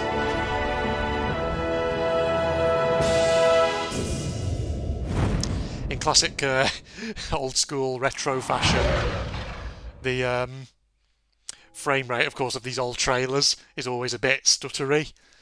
I mean, obviously the video like bitrate quality and all that is obviously a lot lower because, you know, this was 2003. We didn't have friggin' HD, okay? This was before YouTube was even really a thing. God, this is like going back so far. Okay, E3 2003 feedback. While some journalists have been invited to Paris in mid-April to experience a demo on a boat, it's on May 2nd that Ubisoft reveals Beyond Good and Evil and invites everyone to learn more at E3. The team goes back to Los Angeles, this time from May 12th to 16th, as the first demos happen a few days before the grand event. The new demo allows journalists to play the first few levels of the game, with their critical feedback being very positive. Yeah. That's why kind of it was very sad when this game released, because it got a lot of good critical praise, this game, when it was, you know, in development and when it released. It was just a commercial failure. I guess because it just wasn't marketed very well, and it was trying to compete with other established Ubisoft franchises. Alright, so that's that bit, that's the production phase. Now it's time for launch. Now, is this going to tell us when Jade's design was refined? The home stretch. Now, that's a lot of characters many of whom we are familiar with. Random NPCs. 6 months to go until release, the clock is ticking. Polish and debug are the priority at this stage, as well as the translation, casting and recording of the localized voices. It's also time for the audio mix of the game to ensure the experience remains coherent throughout the entire playthrough. This is August 2003, that was June. The menus and UI will also get their final look, a running joke between the artists and the programmers who had to implement the changes. Oh wow. Performance optimization progresses, with the team having to comb through the entire set of textures in the game to remove the unused ones. Oof. Ooh, God, yeah, I bet that's a laborious process in game development when you've got the full prototype and you're basically going over the whole thing with a fine-tooth comb to basically remove anything that's like old and isn't needed anymore. So yeah, I bet that's... oof. God. Lordy. Short on time, the team decides to showcase the game's final sequences through photos in the credits, rather than full-fledged cutscenes. Not all of them make the cut. Oh. That's interesting. So during the credits, was that actually going to be scenes with all of our characters? And that aircraft, apparently. But instead they just did it as static photographs, because this is September 2003. That's interesting. I can see why that probably was cut, because obviously that's not essential to the game. They probably felt, you know what, we don't need animations during the credits. We'll just do these as static images instead, and that'll be okay. And it was, you know, for what they wanted to do. Alright, visuals for launch. It's also time to prepare the communication assets for the game's release. The iconic camera shutter and game logo get finalised between May and June. This is June 2003 now. July and August. Numerous tests and captures from the game are done between July and August to create the final game cover, step by step. Yeah, like going through lots of different designs here until they get to this on the right, which I think was very much the final design. I haven't really said, though, anything about Jade's actual design, at what point they settled on this character model for her, why they changed it from the original. July, August 2003, expose the conspiracy, capture the truth. As the rebellious action reporter Jade, you must penetrate your leader's web of lies and expose their dark secrets. Oh yeah, this was another version of the cover art. The American version of the cover will go through a few iterations as well. magazine covers, kakemonos, posters, wallpapers. Dozens of assets are created over the course of a few weeks, all from in-game elements. Summer 2003. I bet this, you know, in the production of any game, when they kind of reach this stage, where they're building up to the release, I bet it's manic at video game companies, as they're basically sending out all the orders to produce all the promo material. Summer, all of these assets will be shared with different partners, retailers, journalists, and of course the community of fans.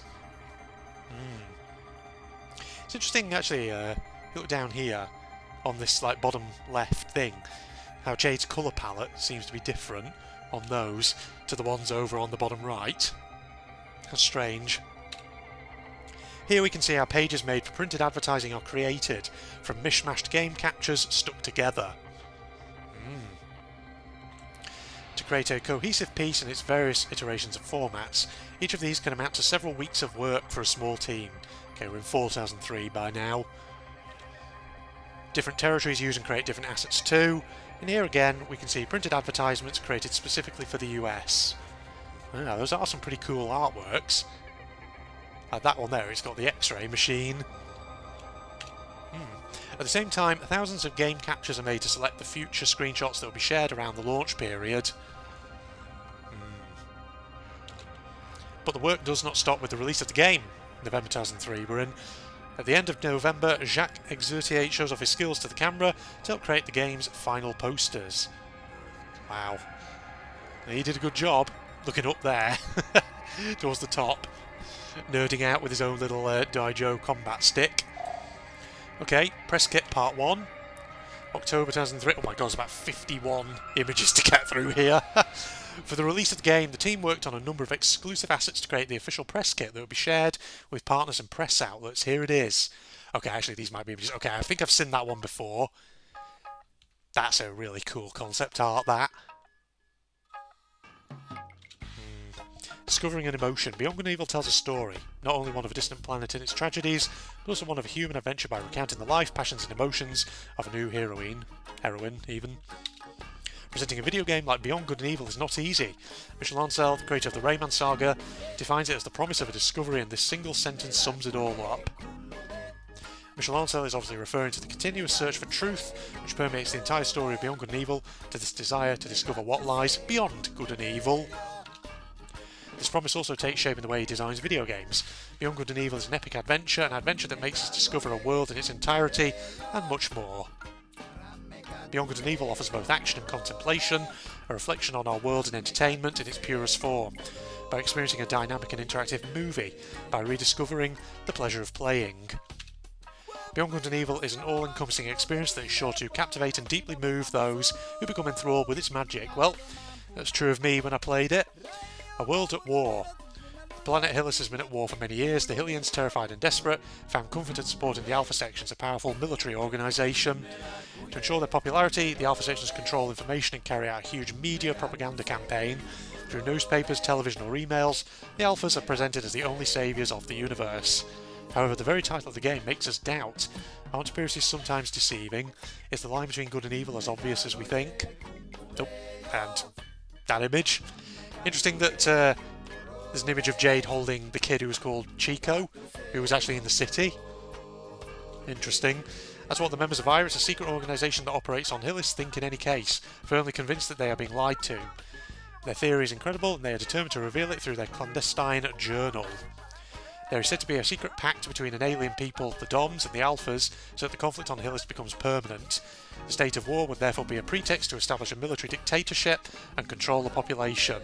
Okay, there's gotta be fucking, like, inspiration here from debates that were being held politically around about the time of the War on Terror going on in the background. Because this is, you know, me coming in as the academic here, but there's a lot of debates about the War on Terror and the idea of securitization, how, in some ways, you know, the War on Terror, what started off as a response to 9/11 and the threat of terrorism, kind of started taking on logics of its own, and how often, you know, the desire for security led to sometimes not not entirely sort of dictatorial political measures, but certainly more draconian ones at times in the in Western countries. There's got to have been some like subtext, I feel, going on here. The Iris Network is thus trying to gather evidence of this plot in order to reveal it to the world, but its efforts have not yet achieved the expected results. It's time to give a new twist to events, and the secret organisation decides to enlist the help of a young and dynamic reporter named Jade. Yours truly. Sorry, not yours truly, that's the wrong word entirely. Character on screen, that's what I mean. Between nature and cyberpunk, the vitality and natural beauty of Hillis is not only expressed by the variety of its intelligent inhabitants. The planet is full of extremely varied fauna, and these animals, which range from the smallest insects to the giant cetaceans which dominate the ocean, including a multitude of other species, constitute as a whole set of protagonists in their own right. It is a continuous presence which serves both as a scenographic element, but also and above all as a fundamental axis, allowing us to progress and move forward in the adventure through Jade's photographic reports. That's true. I guess at this stage they'd made it, well, I say at this stage, before this, they'd made the decision that you photograph animals instead of photographing strange situations, as it said previously. Hence why interacting with the animals of Hillis is important for the progression of the story, because you need it for money to buy the objects you need to progress. The universe of Beyond Good and Evil goes much further than the borders of Hillis. Beyond its atmosphere, there is still space to explore. There is a moon, there are orbital outposts, and much more. Yeah, I don't know about the orbital outposts. That got cut. To this great passion for nature are added elements of high technology which recall in some ways modern science fiction, cyberpunk. There are hovercrafts and spaceships, but also seemingly simple objects like Jade's camera, which is in fact a true marvel of technology because it can recognise the beams it photographs and automatically send the photos to the sponsor. Many other gadgets that will be used throughout the adventure. To build the universe of Beyond Good and Evil, the Ubi Studios Montpellier team followed a dual path halfway between nature and technology. The result serves as the basis for an entire, credible universe that Jade can explore freely. Yeah, sort of kind of balance between technology and nature in this game is one of the things that made it stand out to me. Because it feels like a living, breathing world with all the animals and things like that. Jade, name Jade, age 20, sex female, human race brown hair, green eyes, profession war reporter. Wow, I didn't realise she was actually only meant to be 20. That makes her very young. Notes, Jade always carries two items with her, a camera and a Daijo staff. The first serves her in a job as a reporter and allows her to collect evidence, while the second is a combat weapon for practising martial arts. To carry out her reports, Jade has a veritable panoply of secret agents. Wow, she runs a load of secret agents. A laptop computer allowing her to transfer her photos, a GPS associated with an electronic card system, survival capsules, presence detectors, and many other items. There she is. Codename Shawnee.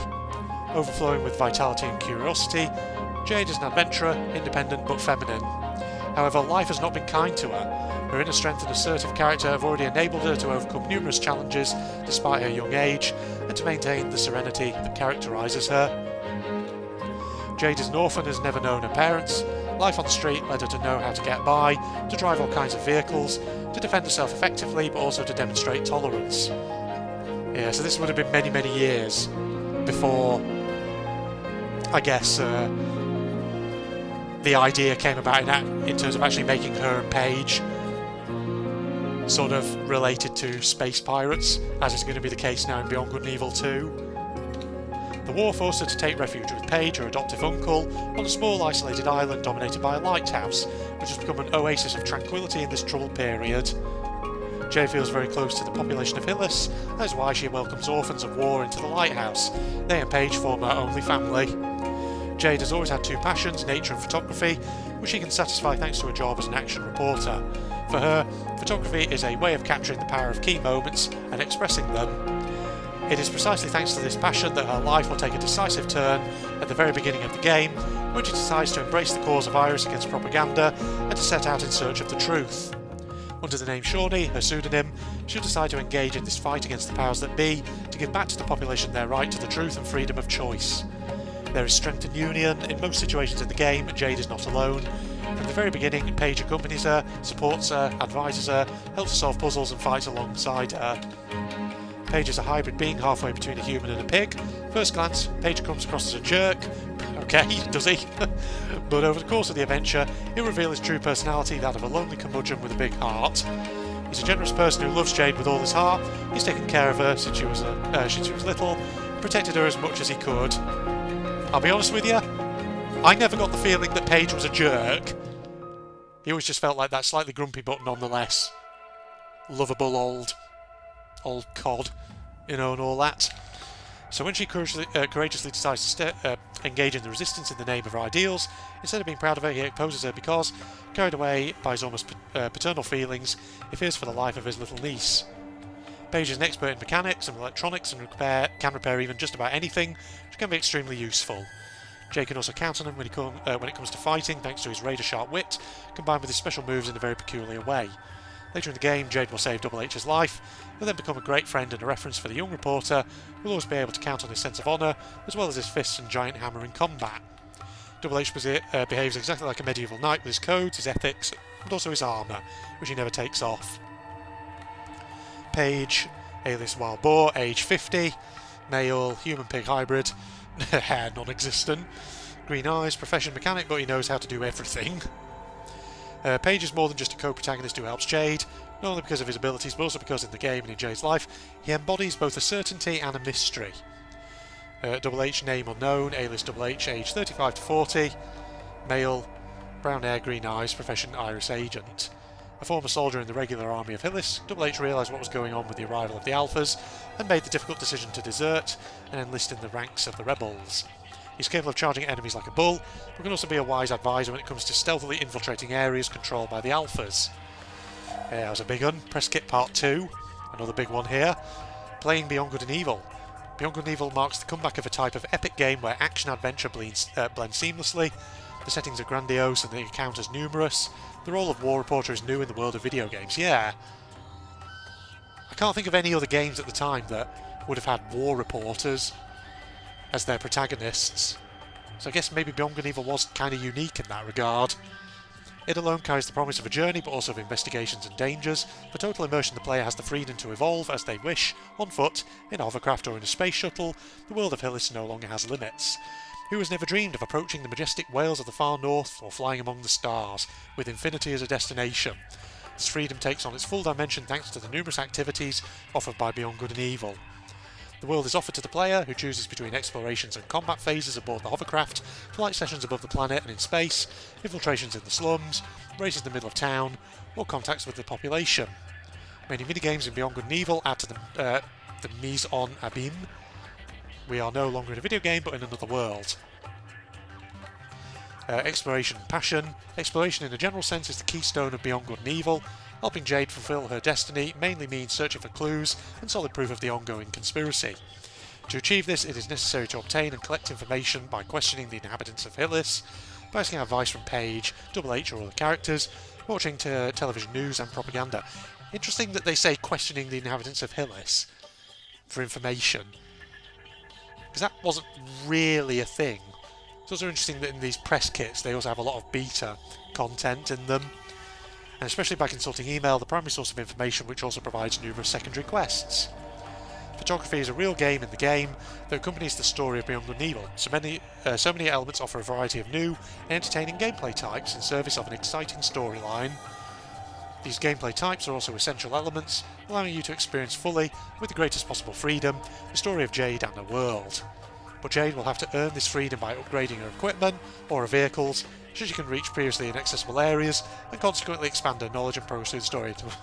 I feel like some people would read into that a sort of deeper subtext about the joys of our economic system. To be truly free, you need lots of money. Oh dearie me. Some more kind of concept art and visuals here. Jade, a committed reporter. Totally linked to exploration, photography is an extremely important, even fundamental activity in the history of Beyond Good and Evil. It is indeed thanks to photos that many quests can be completed, as they bring the material evidence of the terrible conspiracy hatched by the government in cahoots with the invaders. In addition, by photographing animals for the Hillian Science Centre, Jade earns money, which is essential even on Hillis. To complete certain missions, it is necessary to either beat the opponent or to immortalise them in a photo. It is up to the player to choose. Along with exploration, photography is a central and fundamental element of the gameplay, but above all, it is the most effective way for Jade to show the real truth to the population. Paradox and originality. The originality is based on a paradox. While Hillys has a turbulent history and Jade is subject to great moral dilemma in a search for the truth and a fight for the salvation of her people, it is possible to leave aside the main events of the game to participate in clandestine hovercraft races or wander around the planet to take photos. This broad and varied approach offers multiple choices to the player for the same situation. It is thanks to the balance between story and gameplay that Michel Ancel and his team have made possible the existence of a world where you choose your way of acting and each action has a meaning and a goal. Interesting philosophy. Michel Ancel's story of a creator. Born in Monaco in 1972, Michel Ancel experienced multiple cultural influence in his childhood due to his father's numerous transfers as a military officer. From his early years, he especially remembers his love for Russian, Chinese and Japanese tales and stories, whose fantastical elements still inspire him today in creating his characters and worlds. I imagine this will probably mention Rayman at some point. After moving to Montpellier, video games became an integral part of his life and he dreamed of one day being able to create his own video game, one different from the others. He learned to program, and through participating in a competition for young game designers, he came into contact with Ubisoft for the first time. In 1989, then age 17, Michel Ancel officially joined Ubisoft as graphic designer, and this is where the great adventure began. It would lead him to design the character of Rayman, hero of a series which, as of today, has sold 14 million copies worldwide. It was in 1995 that the iconic character of Ubisoft Entertainment was launched, becoming a phenomenal success. In 1999 he completed a second Rayman with his close-knit teams, Rayman 2. The Great Escape, also quite a big game at the time. Rayman 3 is already planned, but Michel Ancel has decided to act as supervisor in order to focus on a brand new project, an action-adventure game, this time centred around a female character. Yeah, that's true. Michel Ancel didn't really have much involvement with Rayman 3, which is interesting because Rayman 3 was actually my favourite of all the Rayman games I've ever played, but I'm not saying there's any linkage though between the absence of Michel Ancel and the fact that Rayman 3 was my favourite, but hey.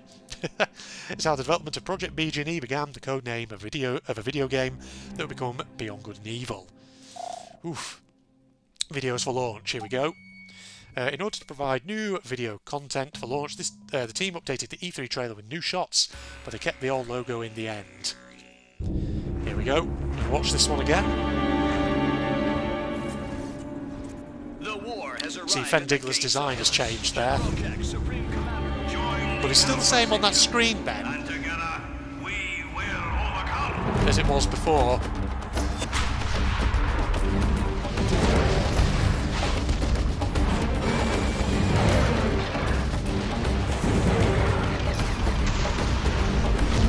The frame rate's a lot smoother, isn't it?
November 2003 even, that was.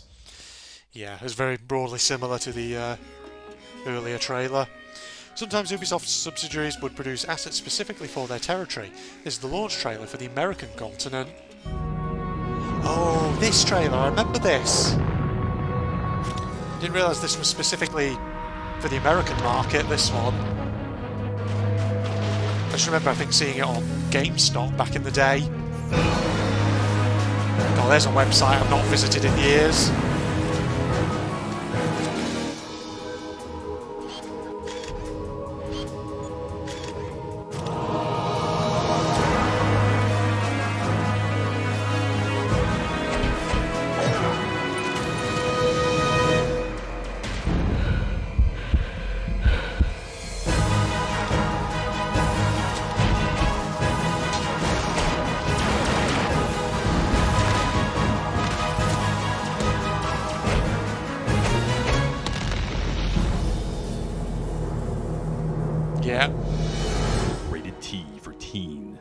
I remember that trailer. That was on GameStop back in the day. That was. God, I have not been on GameStop in years. Does it still exist, that website? God. And here's the TV ad for the French territory in all of its weird glory. Okay. Well, you said weird glories, and I'm now expecting something that is peculiarly French. Vous vivez dans un monde libre et paisible. Le gouvernement pense à votre bien-être. Profitez de la vie. Nous veillons sur vous.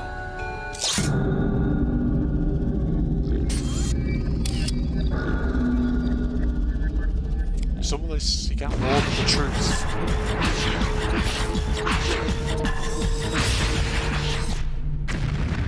Beyond good and evil.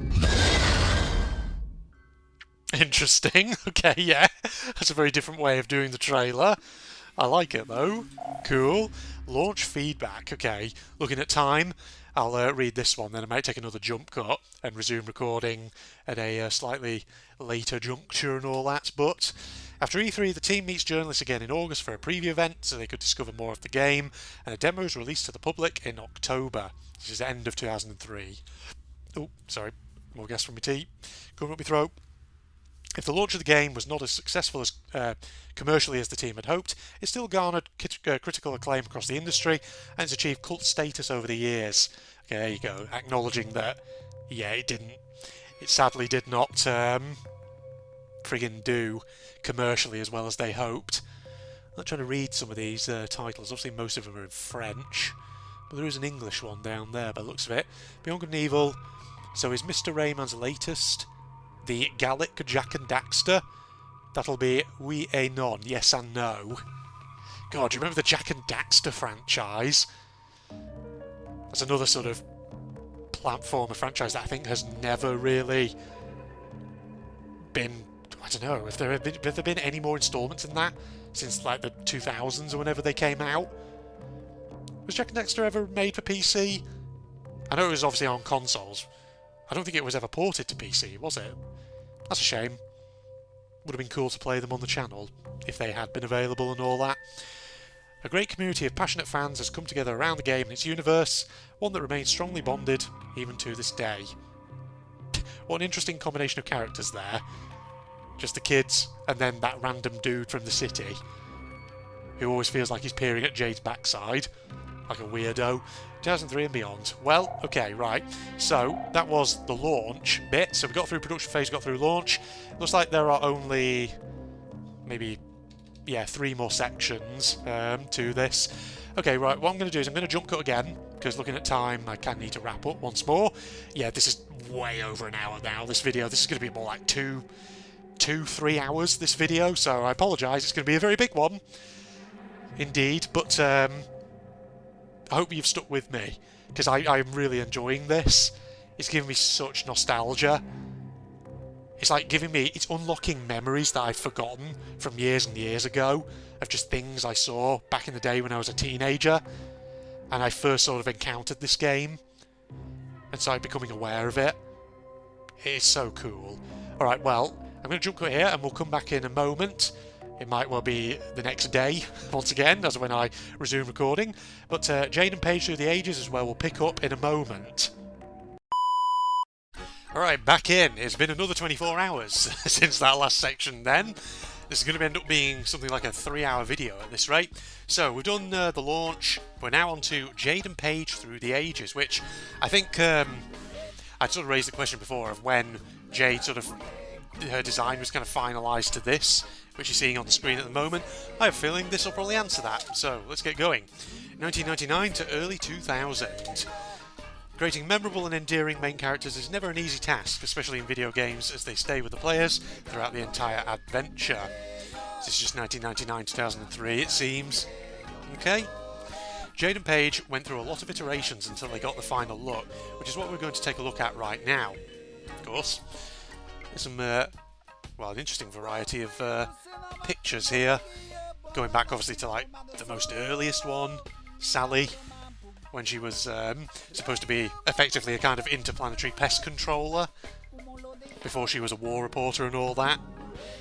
And then a load of old pages as well. I'm glad they sort of moved away from the page that you see at the bottom of the screen there. If I just hide the UI for a second. That one down there at the bottom, with the weird sort of eyes. Those weird beady eyes are so strange. Thank God they moved away from it. From the onset of the project, one thing is clear. The main characters will be an intrepid young woman named Sally and a burly pig hybrid called Paige. This is the end of 1999. Both are members of the gang of the Exterminators, and their outfits in the storyboards match this intention. A helmet with antennae and bug eyes. A shame we never saw this helmet again, as the project slowly becomes between good and evil. Sally already sports short hair and wide, expressive eyes. So we're now in early 2000. Things we can also see in the test renders made for the February 2000 demo. Sally wearing a white tank top and striped purple baggy pants. Yeah, she does look quite different there. She has the look of a Rayman 3 character about her, or a Rayman 2 character even, in those shots. Bit like Lee the Fairy, actually. That's what it kind of reminded. She kind of reminded me of. Summer 2000. The next concept art we have is Sally shows her in flared blue jeans, but this is not an outfit she will have for long. Okay, so we go on to 2000. In the second half of 2000, we see our main characters with new clothes. Sally wears pants with spiral patterns, and Paige dons mechanics overalls. And there's a lot of those Polinaruses in the background, or at least one of them anyway. Okay. We can see here that these pants are mostly white with dark purple spirals. So these are a bit different from the bonus outfit for Jade that we had actually in the main game here. Already, though, some variations are being tried out. We're also already starting to notice green lips on some of these concept art. Yes. So on some of these, she's got sort of like different jeans and boots as well. Some real interesting designs. Though her sort of short hair appears to remain fairly consistent. The first screenshots we get of Sally and Paige date from around October 2000. Sally wears a white top with triangular motifs, Paige a white tank top, blue jeans and shoulder tattoos, which look a lot like little emojis apparently. November 2000, although barely a month later, Paige gets his overalls, a teal blue shirt and a first version of his jet boots. He'll keep this outfit for a long time, nearly until the release of the game. December 2000. In December, Sally's look evolves yet again, this time with a dark mid-sleeve top and darker pants. It is important to note that it's around this time too, that time too even, that we see the iconic camera starting to appear in concept art for Sally. Who is that guy who's meant to be on the right there? Is that like an old Double H or something? Eesh, weird. Right, 2001. In early 2001, the tests for Sally's outfit continue with multiple approaches being considered. Okay, it's all in French again, so I'm not going to try reading all of those. Dresses, pants, suspenders, overalls. Some of these tests will end up being used for other inhabitants of Hillis. Yeah. Like some of these outfits definitely feel like ones you see on some of the civilians just wandering around the city. Like this one here, where she's got like the dungarees. Pretty sure there is a female civilian who we see in the city who has those kind of dungarees on. Interesting. As for our heroine, we get in-engine renders around June. She's now wearing white pants with triangular patterns, similar to the very first top we saw her with. But don't call her Sally anymore. To sound less English, Jade gets a new and final name, taken from the name of the Jade engine of course, but not only. Indeed, story documents from the time tell us that before being called Shawnee, her first in-game nickname was Jade. Circle is complete. Okay. So it's about June 2001-ish, round about then, I guess, that her name was changed. Interesting. Okay, the green lipstick is definitely here to stay, just as much as a trusty camera. Move that mouse cursor off to the side. And Double H and Paige also take part in the photo shoot. All of them will keep this look until the end of the project's vertical slice in December 2001. Right, so now we come to 2002. Early 2002, so in February now, is another test period for Jade's outfit, with new slim white pants displaying green stripes. The SAC gets a makeover as well, with new colours being tested, like this light mauve version for example. What's that middle image of Jade there? Doing her best opera performance. As for Paige, he has taken up smoking. This is a character trait that the team wanted to explore, however age rating constraints turn his workshop into a smoke-free environment. March 2002, the game's announcement is closing in and the tests do not stop. Jay gets to try out different bi-coloured long-sleeve tops. And even her glove gets different treatments. You can see there if I just take the UI off. Indeed. March to July, meanwhile Paige also gets a bit of a facelift with the first test for a scar and more expressive eyes. His face will evolve again in July to become nearly final. Yeah, that's looking a lot, well, his face at least is looking a lot more similar to the final version. April 2002, in the end, red will be all the rage at E3 2002. Jay will wear a mid-sleeved two-toned red top with a design later on, and white pants with rounded patterns. This is very similar to that bonus outfit that we had in-game. May 2002, this is the final look that Jade will have at E3, therefore how the world will discover her for the very first time. But not, of course, how she will end up looking. Okay, that's 8 out of 8 there. Early 2003 and E3. Ooh. In early 2003, new colours are being tested on Jade's pants as they get closer to their final textures. Again, it's interesting that Akuda bar image in the top left, the guy who sat in the booth, because there was another screenshot previously of something very similar. Of course, that never really made it into the final game. Again, just wonder why it was removed. Did they do it just to maybe cut extraneous NPCs as part of, I don't know, optimising the game? Because I imagine, you know, you have a game like this, too many NPCs could probably sort of start placing huge demands on the game's systems, I guess. I mean, that would make sense, but I don't know. April 2003, and multiple artworks are being worked on to prepare the game's communication comeback at E3 2003, featuring this brand new look. Ooh. Interesting shots. They basically sort of used the same image of Jade, except touched it up in the one on the right, by the looks of it. Same angle. What's with the shadow, though, in the one on the left? It's like a silhouette of a spider creature or something. Weird. More images here. Even more. Wow. Interesting that Fen Digler, the fucking reporter who you only really see at the start of the game, is quite prominent on that second image on the right. A brand new look that will evolve one last time right before E3. The pants get their final green colour and the long sleeve top turns white. They will feature on all official assets. Okay, okay. Number 7, which is quite to the liking of our good old Paige. Of course. Action shots, alright. Final iterations. So now I'm guessing we're getting towards the actual design that she had. Back from E3, where the spotlight was on realistic and mature games, compared to her rivals, Jade looks too young, carefree. Okay. So did they change her design from this to make her look more mature? Interesting. And so, barely 6 months away from launch, a tough decision is made. Jade's look must change, and so begins a new round of concept art to find the right attitude. New tests for her face are done, directly in 3D. One of the main inspirations are the striking facial features of the ancient Egyptian queen, Nefertiti. Interesting! Had no idea that they modelled Jade's face on an actual ancient Egyptian queen. I'm learning that for the first time. So that's June 2003. July. And finally, Jade's final look is determined. So they sort of keep the white top and the trousers, but I suppose they add the like green jacket with the bandolier and the bandana as well. July 2003, early July, barely a month after having made the decision to change her look, the final Jade appears in the first in-game screenshots.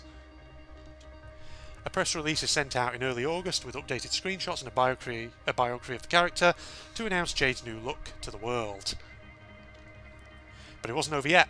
Paige also needed a visual update to appear more detailed and mature, and it's in early August that his truly final look makes it to the game.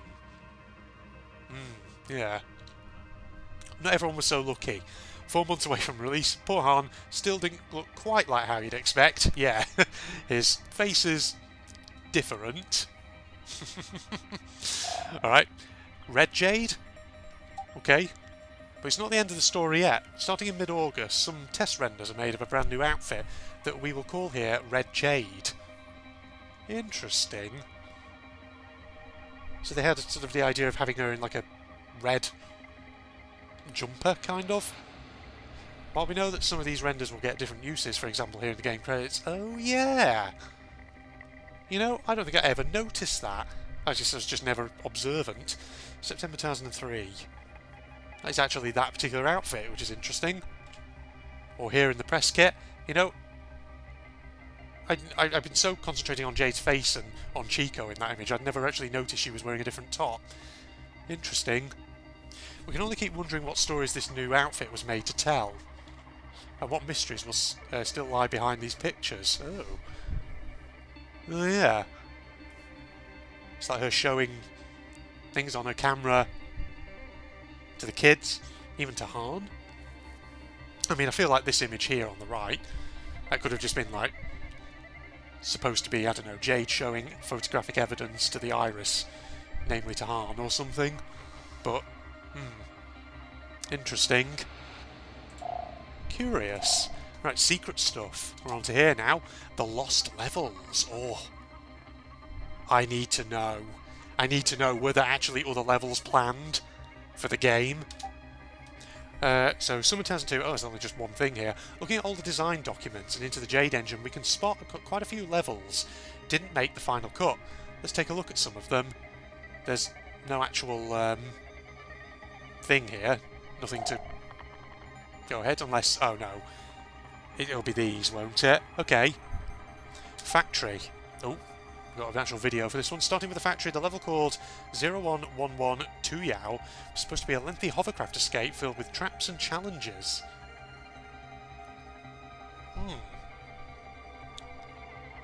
Interesting. So this would have been in, okay, the factory, or as electrical things, okay. Oof. So they've still got the jump kit there in the hovercraft, which is interesting. Oh. Was the grating about to move? Crowshacks on the other side? There's a big Crowshacks, that is. Ah, that's clever. Use the hovercraft to transmit the electrical current.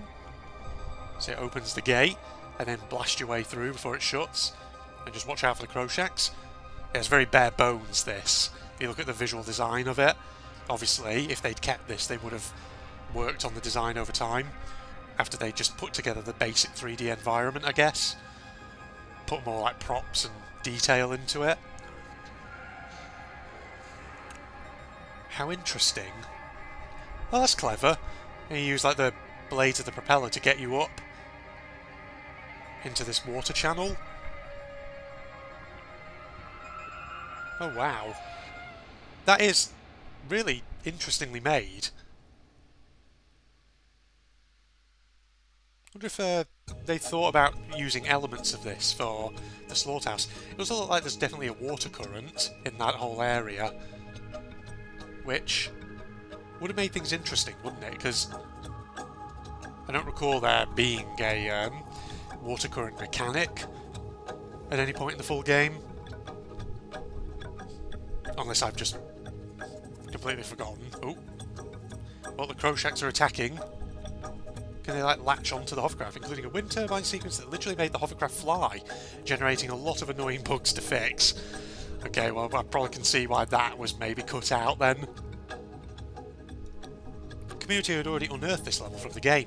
You can find more content online by looking for Beyond Good and Evil's secret level. Well, holy shit, we might have a look online in a second. Oh, bgnemyth.net? That's interesting. Alright, let's make a mental note of that. City. What was the secret area in here then? Originally, the city would have featured a few more shops and places to discover. For example, an arena was in the works in which you could go and register to fight different enemies and take on challenges. Okay. That's interesting. If I had to take a guess at why that was cut, I would say probably because, I don't know, would it kind of fit the vibe of your character being a war reporter? Going out photographing animals? would it just feel a bit sort of, I don't know, jarring in its vibe with everything else around it, potentially? Because Hillis is sort of like this, you know, planet full of very nice people. Why would they have like a weird battle arena, kind of? Oh, we actually get a video of it by the looks of it. So how does this work? Who is that in the middle? What's wrong with your face? Different graphical tests were done for the battlegrounds with some very interesting looking locations. Yeah, they do look really weird. So would you have fought in the hover... Oh, you might have fought in the hovercraft then. That's curious. Oh.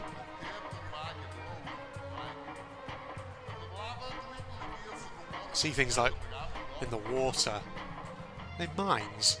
Oh, they're actually mines, so maybe it wasn't creatures necessarily that you were... Oh no, never mind.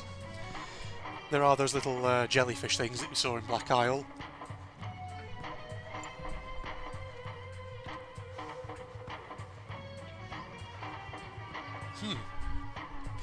Yeah, I can probably see, yeah, why this was cut. Like I say, just feels like an odd minigame to have in this game. This is the Collector, otherwise known as Ivan Twos or Ivan Twos, whatever. Originally he was the one you would sell your photos of rare animals to in exchange for credits and other items. Oh. And this here is the art gallery, a space with 2 floors and different prototypes of artworks done by the team. Yeah, it's very flat textured, very bare bones, because of course it was eventually cut. I'm curious though if anything does exist of Nino's house, since that was mentioned before as something that was originally planned. We can see that the Collector was supposed to be found there too, as well as another potential shopkeeper NPC. Oh, that person over there who looks like some weird Indian mystic. Who knows? Okay. Interesting. Satellite. Okay, this orbital platform. Before going to the moon, Jade and her companions would have stopped by a satellite in orbit around Hillis. We can see that we would have had 4 companions by our side with 2 XP-24 robots join the team. They could be reprogrammed to fall and assist or self-destruct. So you could actually get control of these things at one point. Oops, sorry, I just knocked my microphone here. Our new team would have needed every bit of strength to remove a gigantic battery in order to take the satellite down. Wow, so they would roll to make it move, with painful consequences for the poor Alpha Section soldiers. Wow.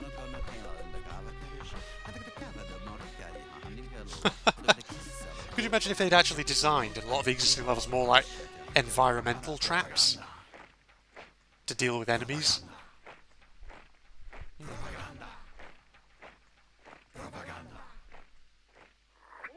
Oh.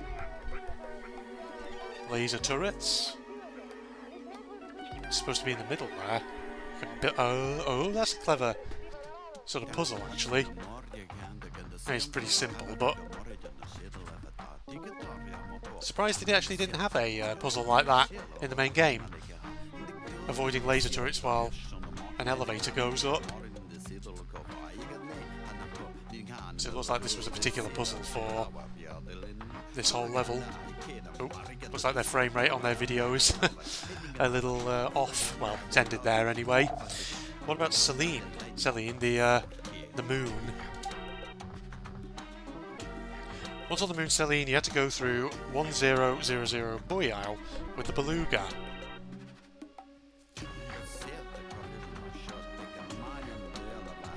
Oh.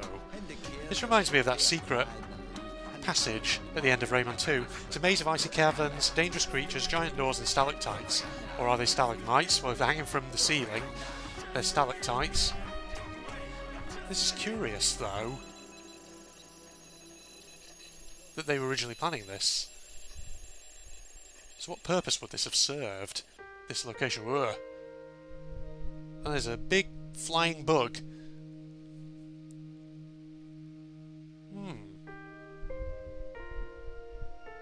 Whoa, hello.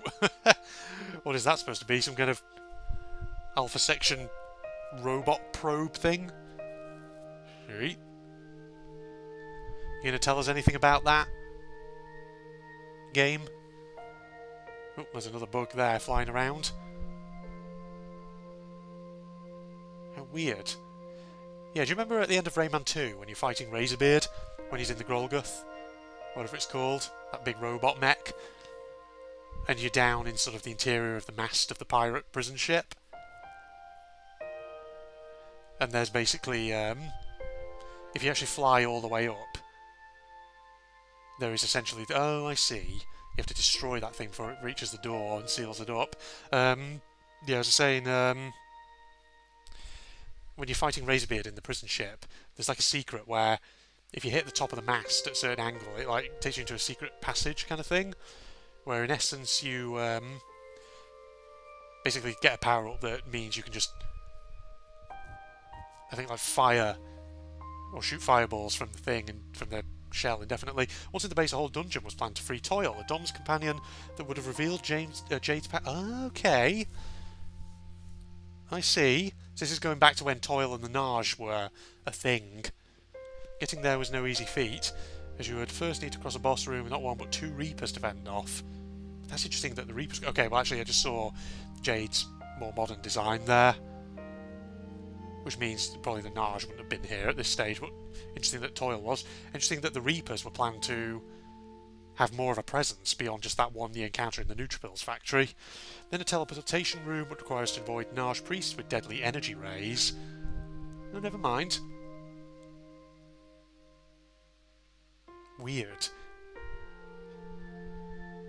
Never mind what I just said about the Narj not being in at this stage. We would need to sneak by a whole lot more of them in a gigantic hall. Wow. See, these Narj priests don't have any actual animations. They just sort of glide around. Would have been cool to see a level like this. But again, I understand why it was cut. Because obviously, you take Toil and the Narj out of the game, then there's literally no reason for this to be here, in essence. Oh. Oh wow. So they're like insta-kill enemies, were they? Kind of like the Alpha Section floating turrets. Oh, this is so cool, though. And there's an MDIS reader. Before reaching a puzzle that requires to use a mirror item to direct energy rays in the right direction, it's this. This puzzle. Okay, this still made it through. This still made it through into the full game. Oh. Interesting that that hurt her, apparently. Or at least knocked her back, but...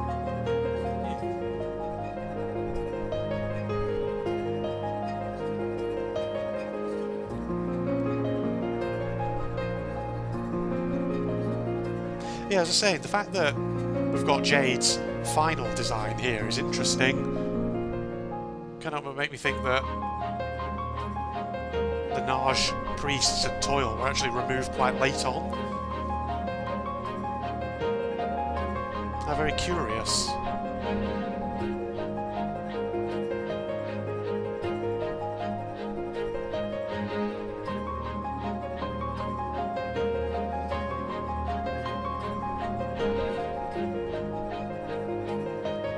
Glad to see that this particular puzzle was kept in the Dom's base.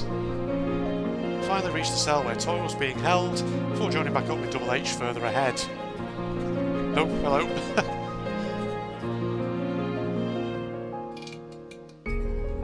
I'm kind of glad that they scrapped this character, I'm not going to lie, because I'm not sure the model of it really fits with where ultimately Beyond Good and Evil went. It looks more like some weird Rayman character. To me, at least.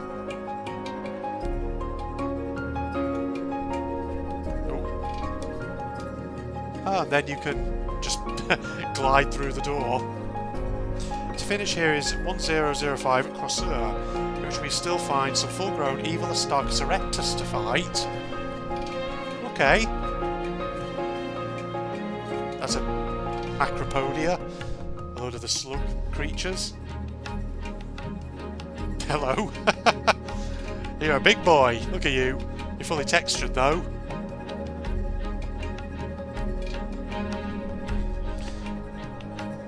Looks like it's very armoured. Would there have been a special way to actually take it out.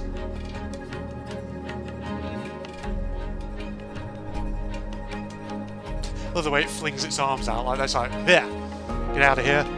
What's going on down there? Something's on fire? Oh, another Aristarchus erectus. Okay.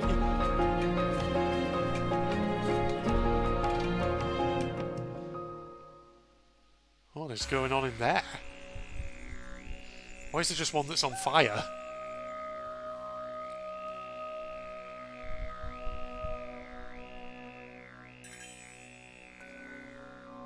Weird. I don't know what that was. How strange.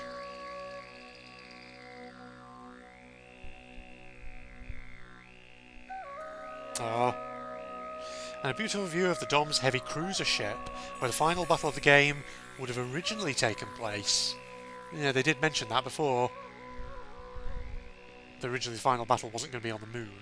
The Doms were actually going to have a big ship. Interesting, right? Rayman in my BG&E. This is about the Rayman reference. Here's a mysterious cave on Hillis in which you can find a very strange animal. Oh. Huh? What, Rayman himself? Oh my god. They just put that in there, didn't they? And then eventually removed it. What's he doing there? That's the Rayman 3 model of Rayman as well. Which is interesting. Why is he here? Because the thing is, this is before Rayman 3 had released. Because Rayman 3 Hoodlum Havoc would have been in production at the same time as this was, back in the day. Looking at a 2002 design document, we can see that Rayman was one of the rarest animals to photograph during our adventure on Hillis. He was basically just a bonus Easter egg they were going to put in there. But of course eventually they... Oh, not only this, but Rayman was even made into a playable character? Huh. The secret behind this video is that during development, the developers behind the Jade engine wanted to showcase the technologies... Oh. So they wanted to show how you could sort of even animate a character like Rayman with no limbs. To do that, they integrated an entire level from Rayman 2 in the engine, as well as its main character, of course, though, again, that's not his Rayman 2 model, that's his Rayman 3 model. It's nice to have a little Rayman reference, though, because for anyone who doesn't know, Rayman 3 Hoodlum Havoc, which was another 2003 game, is my favourite. I think I've mentioned this before, of all the Rayman games I've ever played. It was one of the earliest ones I played, because I played the demo, then I played the full version, and it just ticked a lot of the right boxes for me, even though at the time I always remember at the time, 2003, when Rayman 3 came out, there was sort of like a bit of a division in the Rayman fan community between those who liked Rayman 3 and those who were more sort of fans of Rayman 2 and who didn't like Rayman 3 that much because it made a few creative differences from Rayman 2. Oh, that was interesting. Well, we're on to the final one now, bonus videos. Oh, there's only 2 of them. 2003 bonus video. More concept arts.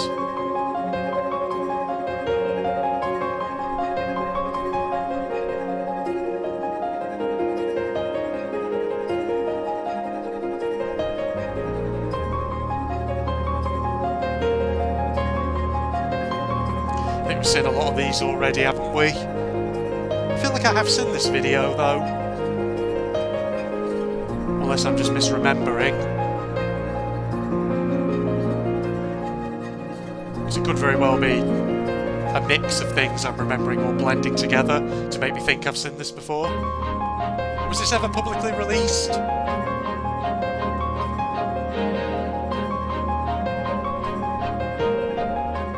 The answer is possibly, but then again, I don't know for certain. Could be just a faulty memory on my part. 2023 bonus video, okay. 20 years later, let's have a look.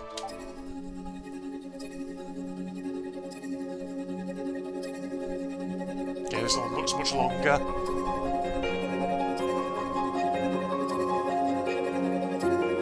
Oh, with the remastered version of the tune, of the music.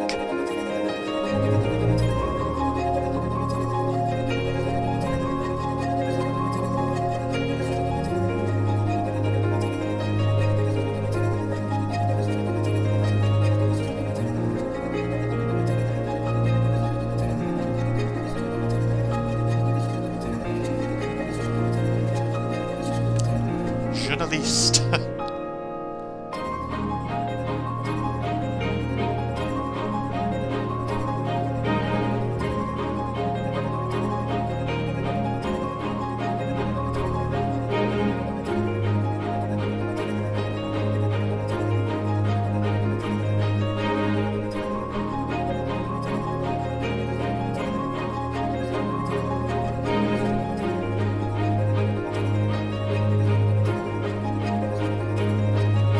Apologies I'm not saying much. I'm just taking it in.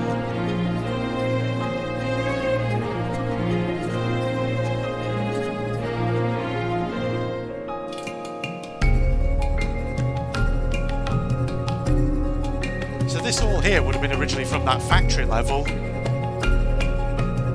that we just looked at a moment ago. That's interesting. The screenshots that you saw a second ago.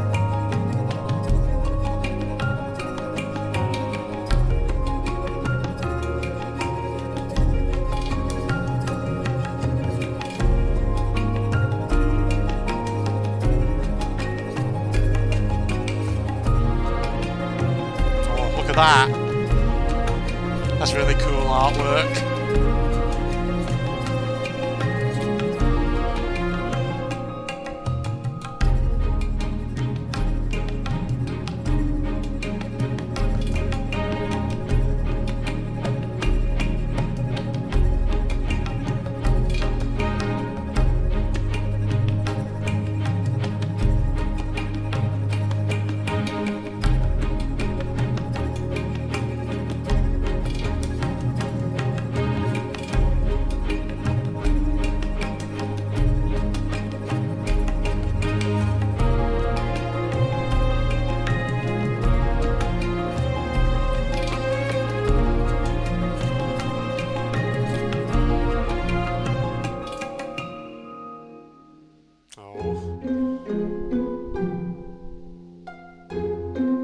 These creatures. Spooky looking things. Is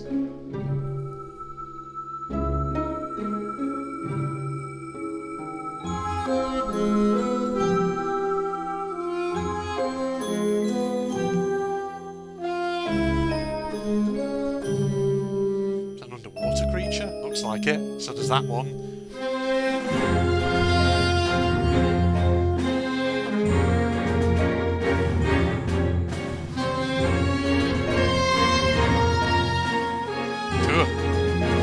That guy on the right just then.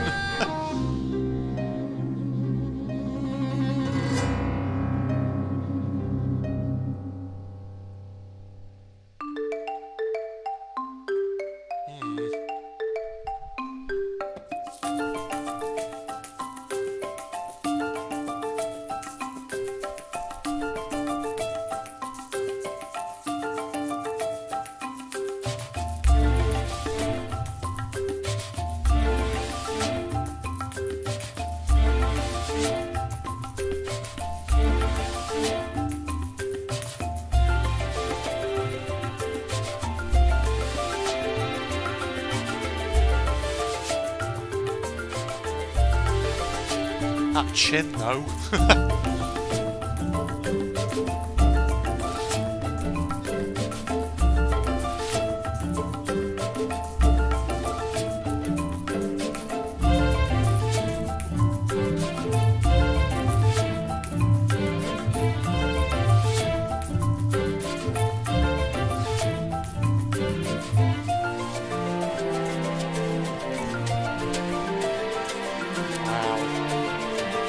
So many side characters.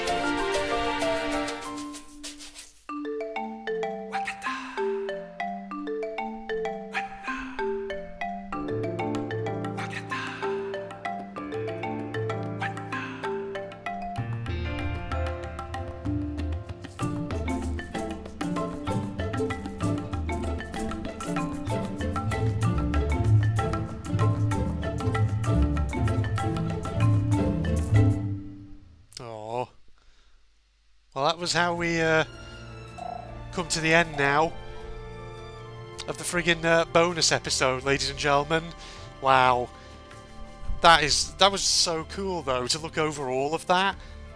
I feel like that's really sort of re-sparked and just reminded me of why I always loved this game back in the day.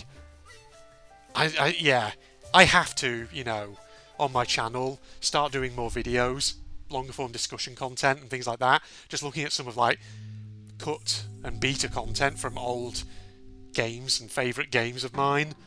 It'd be so cool to do that. Well, I hope you enjoyed that, ladies and gentlemen, this massive chonker of like 2.5 hour friggin' episode, whatever it was. So, yeah, shout out to you if you're still watching by this stage of the video. It was pretty good though. It was really awesome though, seeing where this game came from. How did it start out and how did it evolve?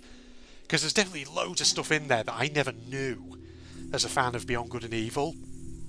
Just in terms of what Ubisoft's original intentions for it were, and what were some of their original ambitions with the game. And some of it I can definitely understand why it was cut, why it didn't make it to the final version, because like I say, you have to remember it's a 2003 game. Limitations in terms of production time, limitations imposed by hardware. I suppose game design really is kind of one of those things where you start out with a concept and you have to sort of experiment then and figure out, is that concept viable with the hardware and the production time that's available to you, or do you have to just make trade-offs and compromises? Do you have to rework things so that way you can basically get it to happen, kind of?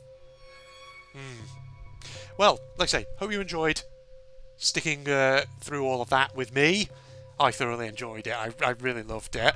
It really makes me want to go, like I say, and just do some discussion videos, more longer form content on my channel, where I look at, other games that are favourites of mine, whether they're older games from my youth, like Rayman games, for example, Rayman 2 and Rayman 3, because they have a lot of like cut content and old beta content that never made it to the final versions, which you can find out about, I think, on Pirate Community. I'd love to do maybe videos on those, where I just explore that kind of thing.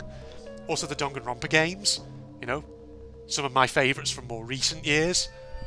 They have tons of old like beta designs for characters and stuff like that, which you can find online. And so they would be probably another interesting set of games to look at. Oh yes, well, I'll probably do that.